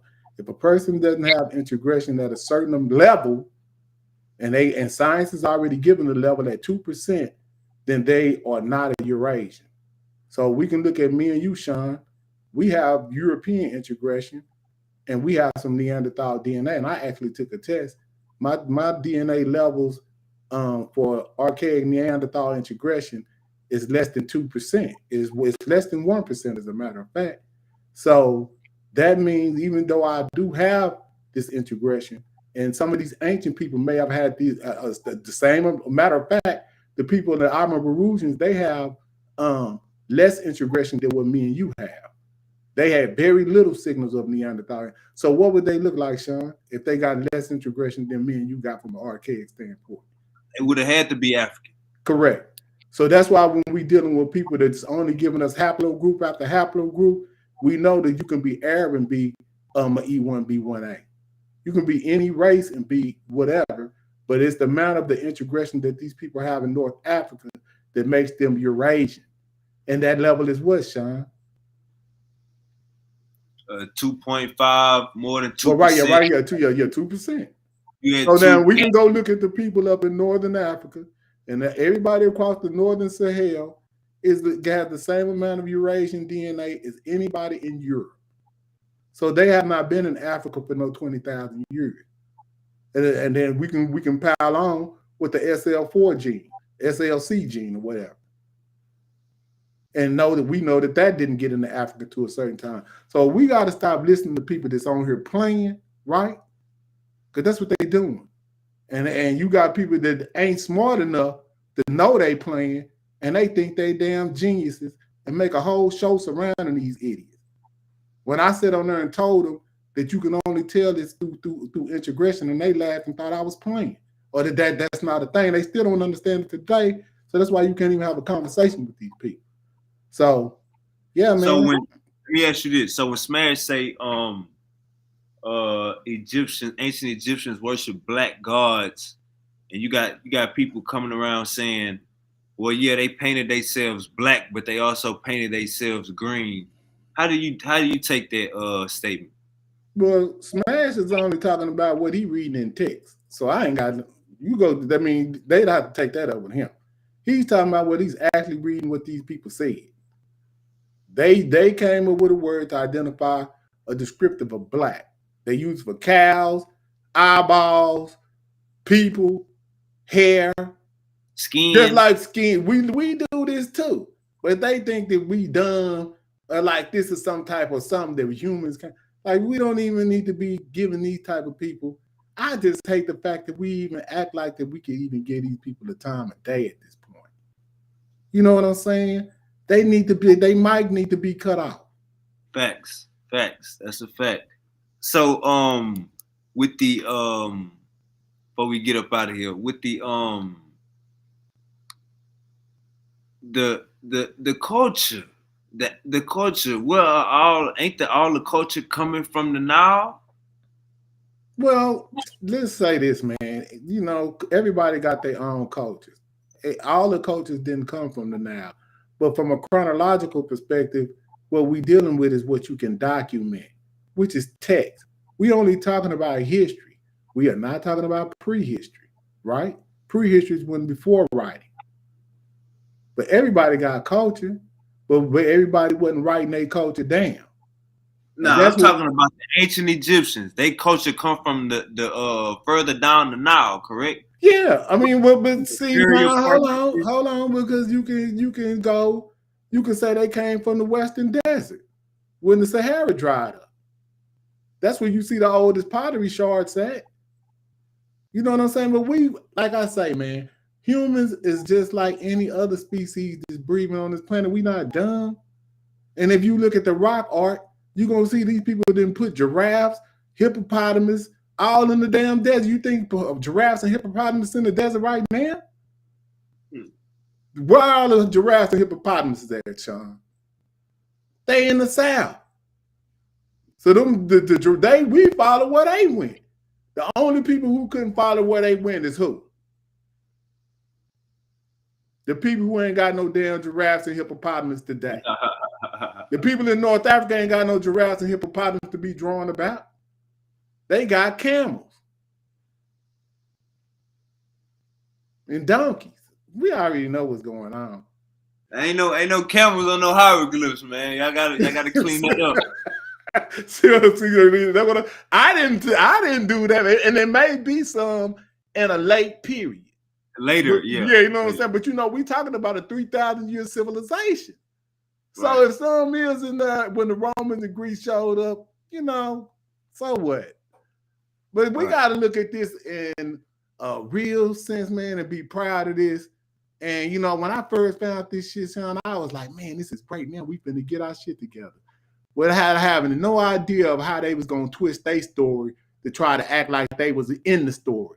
Because when SETI first came out, it was just like how it really was supposed to be. They knew they was the enemy, but they couldn't deal with the shit that SETI was saying because he was hitting them with chronology and documentation, which is what Dr. Clark, Dr. Ben, Sheikh Ata Diaz left us with. We're not dealing with fiction no more. Dr. Clark and them said we're dealing with primary documentation only and chronology. Those two weapons right there is undefeated for us if we use it. I don't give a damn if you a Hebrew or whatever. You can be that, but you're going to have to acknowledge that your history is some fiction that was made up after the fact. And you can take that. I mean, that's what you want to do, but you got to understand that your history, your people was enslaved and this history was gave to you. And they hid the history that's valuable. That's the only thing they hid. They gave you Adam and Eve and Yahweh and all. So they put that out in the front.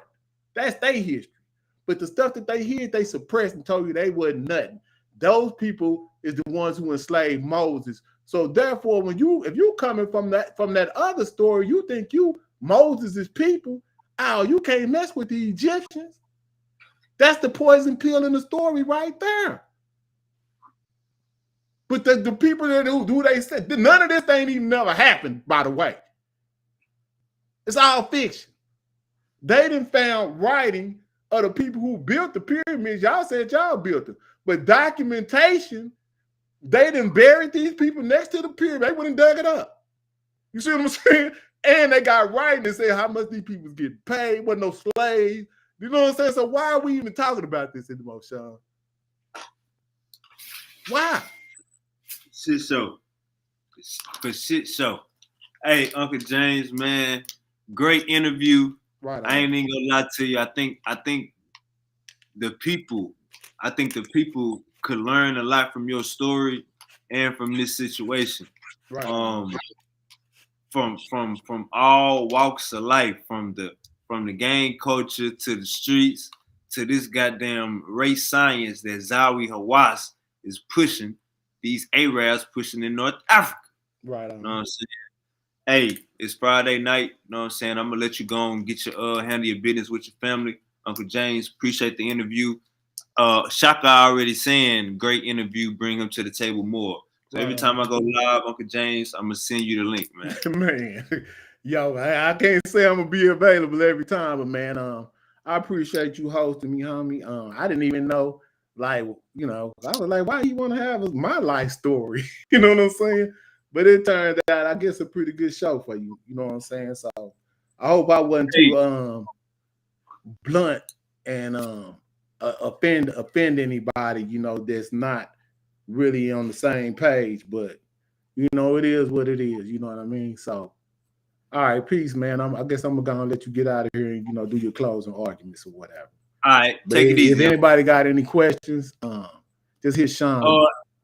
Hey, yeah. If anybody, say it one more time. I was saying they can just hit you up, or if they got any questions, I can stick around for maybe 5 or 10 minutes, something like that. All right, we're gonna give them 5 minutes. If anybody want to hit the link, let me drop the link one more time. 5 minutes. If anybody want to hit the link, I know Uncle Shaka, man. He said he come from Chicago. You know what I'm saying? Anybody want to hit the link? G, you could jump back on. Sergio, you could jump back on. Anybody that was on in the back chat, y'all could jump back on if y'all got a question for Uncle James. We're gonna give them 5 minutes. Yeah, even if they got anything they maybe remember about how this history went. That's just modern history, that we pretty much just touching on. But it's just we got to really be able to deal with all of it. Right. So I've been, as far as doing my research, it's an understanding that the Nubians are the Egyptians. How you take that? Yeah, that's what I would say too. And not in the sense of this just drawing it straight down the line like that, but I would say that they are a mix of people, and from the inception, and then they may have split just like we do all the time now. You know what I'm saying?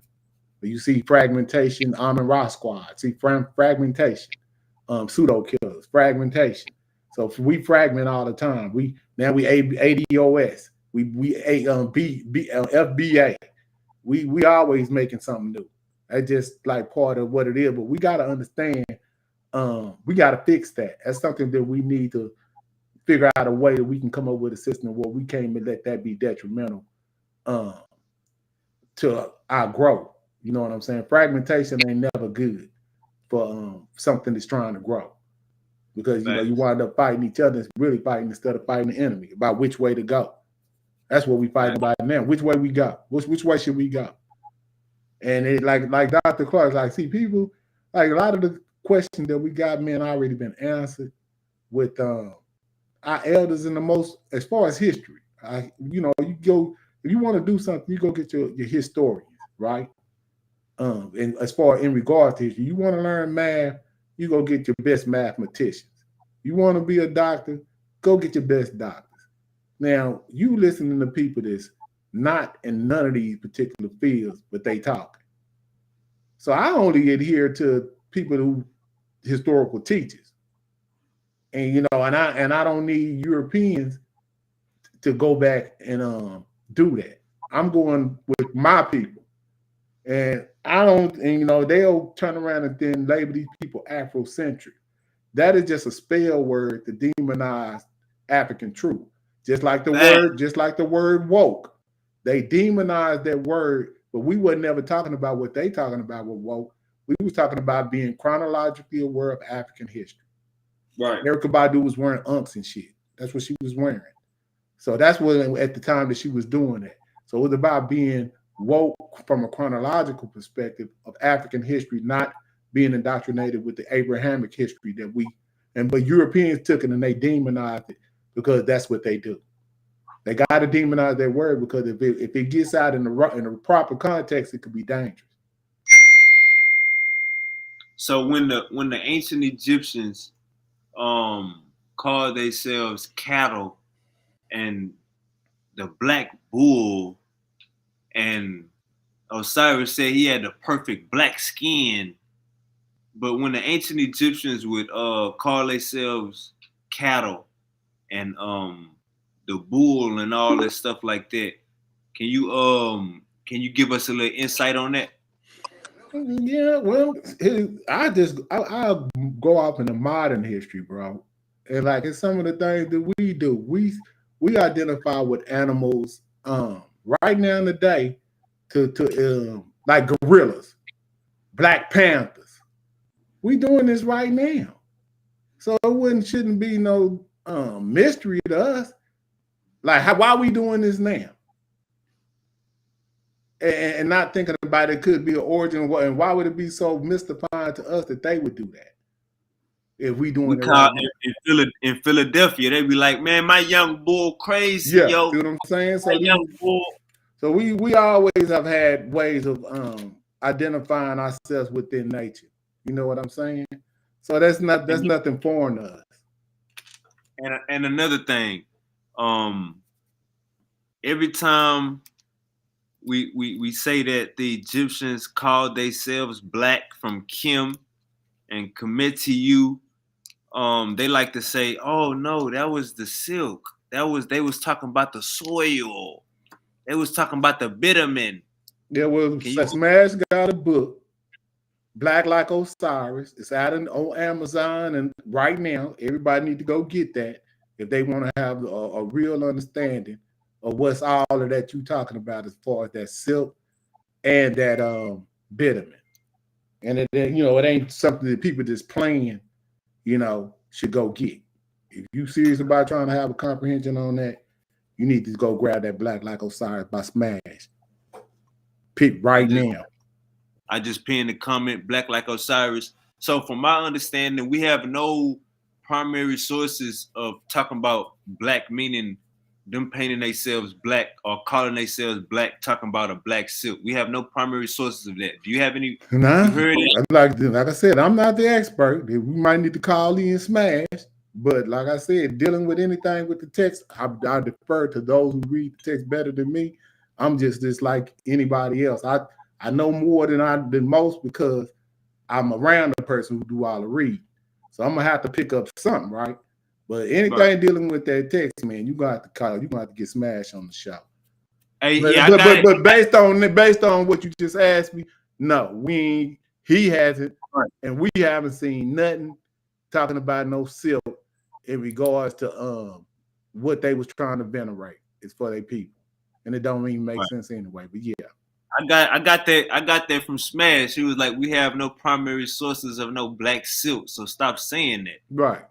Yeah, so yeah, that's all right, Uncle James. Man, I'm gonna catch you next time. Appreciate the motherfucking interview. Who was the dude down here at the bottom? You ain't never let him say nothing. He gone? That's Bo. That's Bo. He a regular. He ain't got no questions for you. Oh, okay. I didn't know. I just thought that's what he popped up for. But all right. Peace on me. All right, Uncle James. Appreciate you. All right. Let me see. Hey, Pan-African apparel and design. I'm original now. Goddamn, I'm original now. What's up with the chopstick? What we getting into tonight, man? Bert. Hey, you know what man? We're smoking big dookie legs. Smoking big dookie legs. You know, man.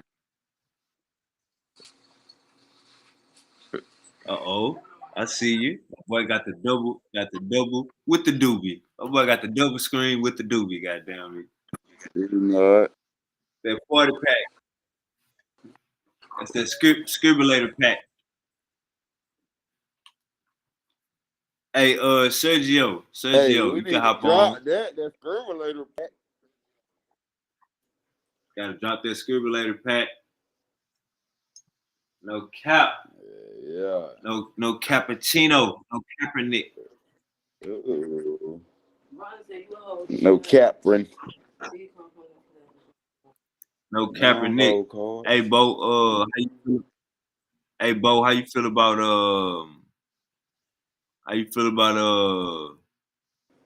my boy Trump? My boy Trump say he gonna drop that bag off, man.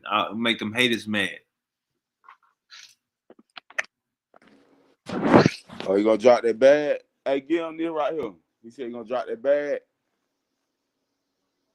That's why they don't like Trump, man. Cause Trump got about some goddamn paper, man. Yeah, I like Trump, man. I ain't get no goddamn stimulus and no free bands. I like him. Shit, he gave my people some money on. Shit, he did. He gave more money on than the other motherfucker did. Hey, I ain't. Fuck Obamacare. I want that Trump care. Come on. Hey, I ain't trying to give no financial advice, but we get penalized for what we know not. We get passed up for what we know not. We get X'd out for what we know not. So what I'm saying is we got the stock market, right? As soon as Trump got in office, the stock market went crazy. I remember in 2020, Bitcoin was $30,000. 2020, Bitcoin was $30,000. Right now, Bitcoin is $90,000. It went from $30,000 to $90,000 in 4 years. All right, so we got Tesla. Tesla stock is, I think it's, want to say $400. I think Tesla is 400. Let me make sure.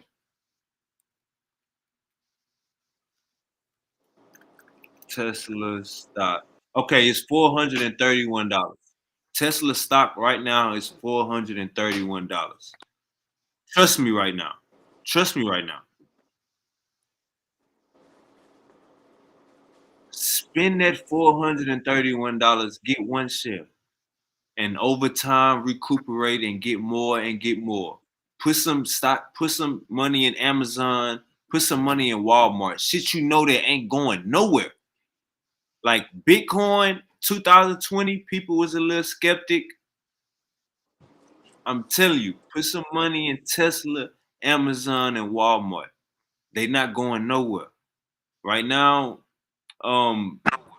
Tesla is at Hey, how I 400. feel. Say it again.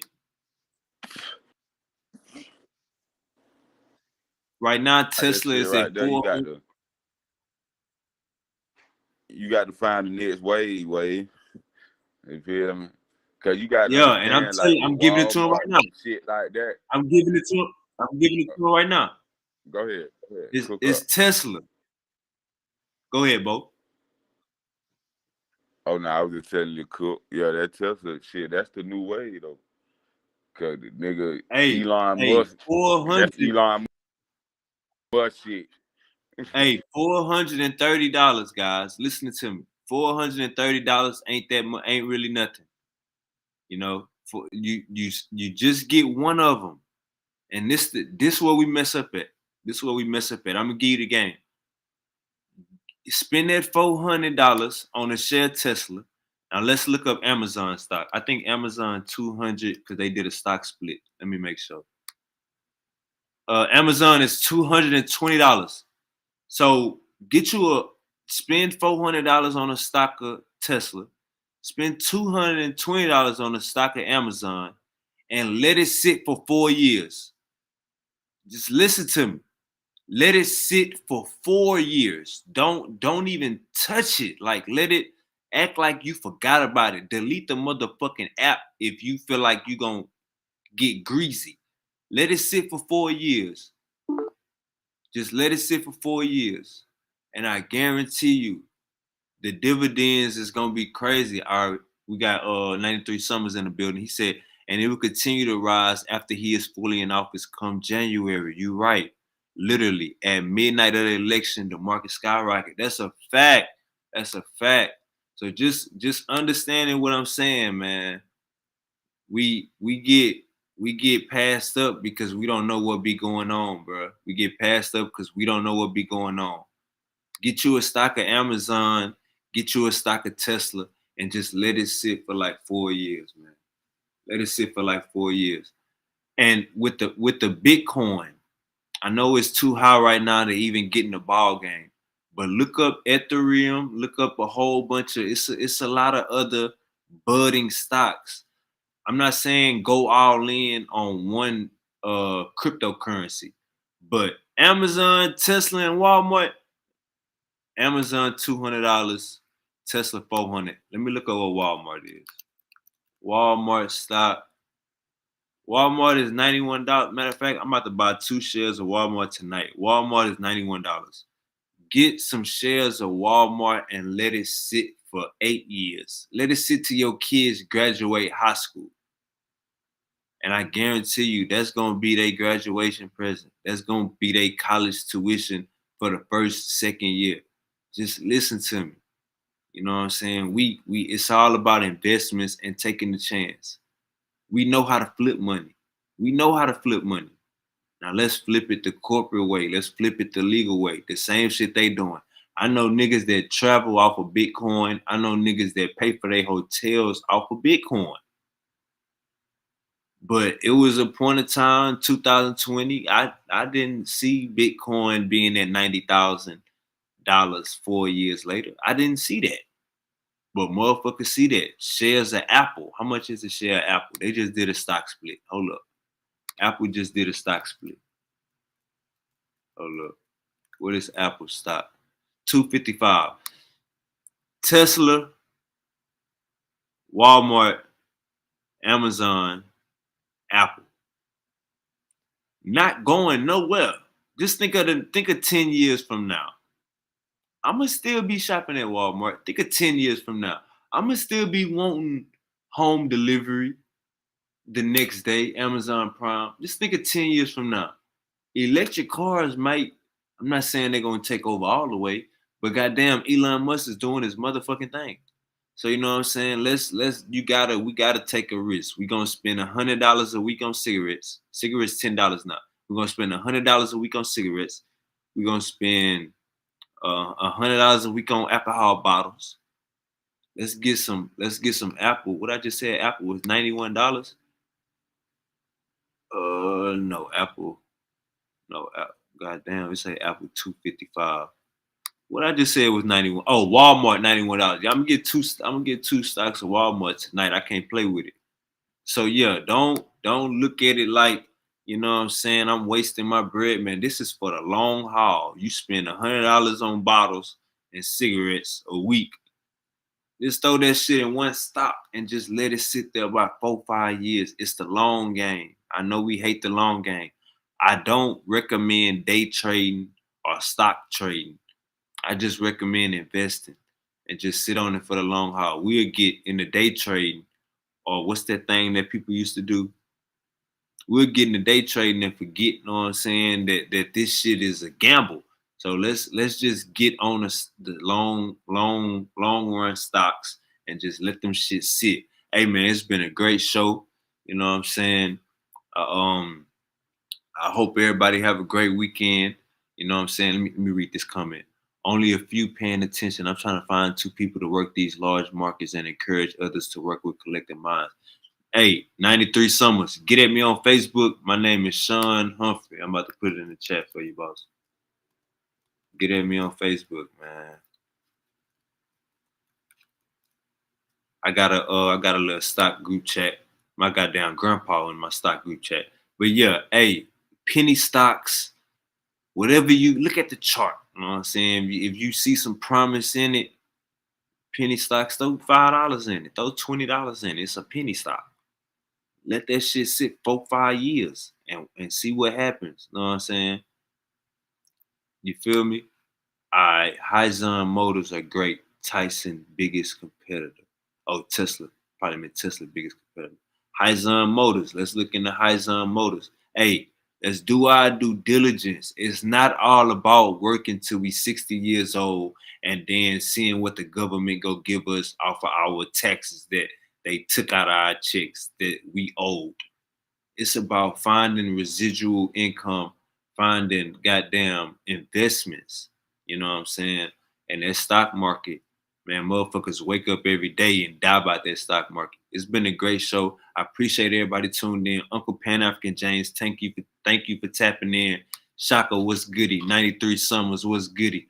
Sergio, what's goody? Who else we got up in here? Hey, Wavy Jew was goody, and to my brother, man, we had that Icon 5 was goody. Hey, and Billy Billions, get at me on Facebook. Hey, Billy Billions, get at me on Facebook. You know what I'm saying? Anytime you need some advice, bro, I got you. You know what I'm saying?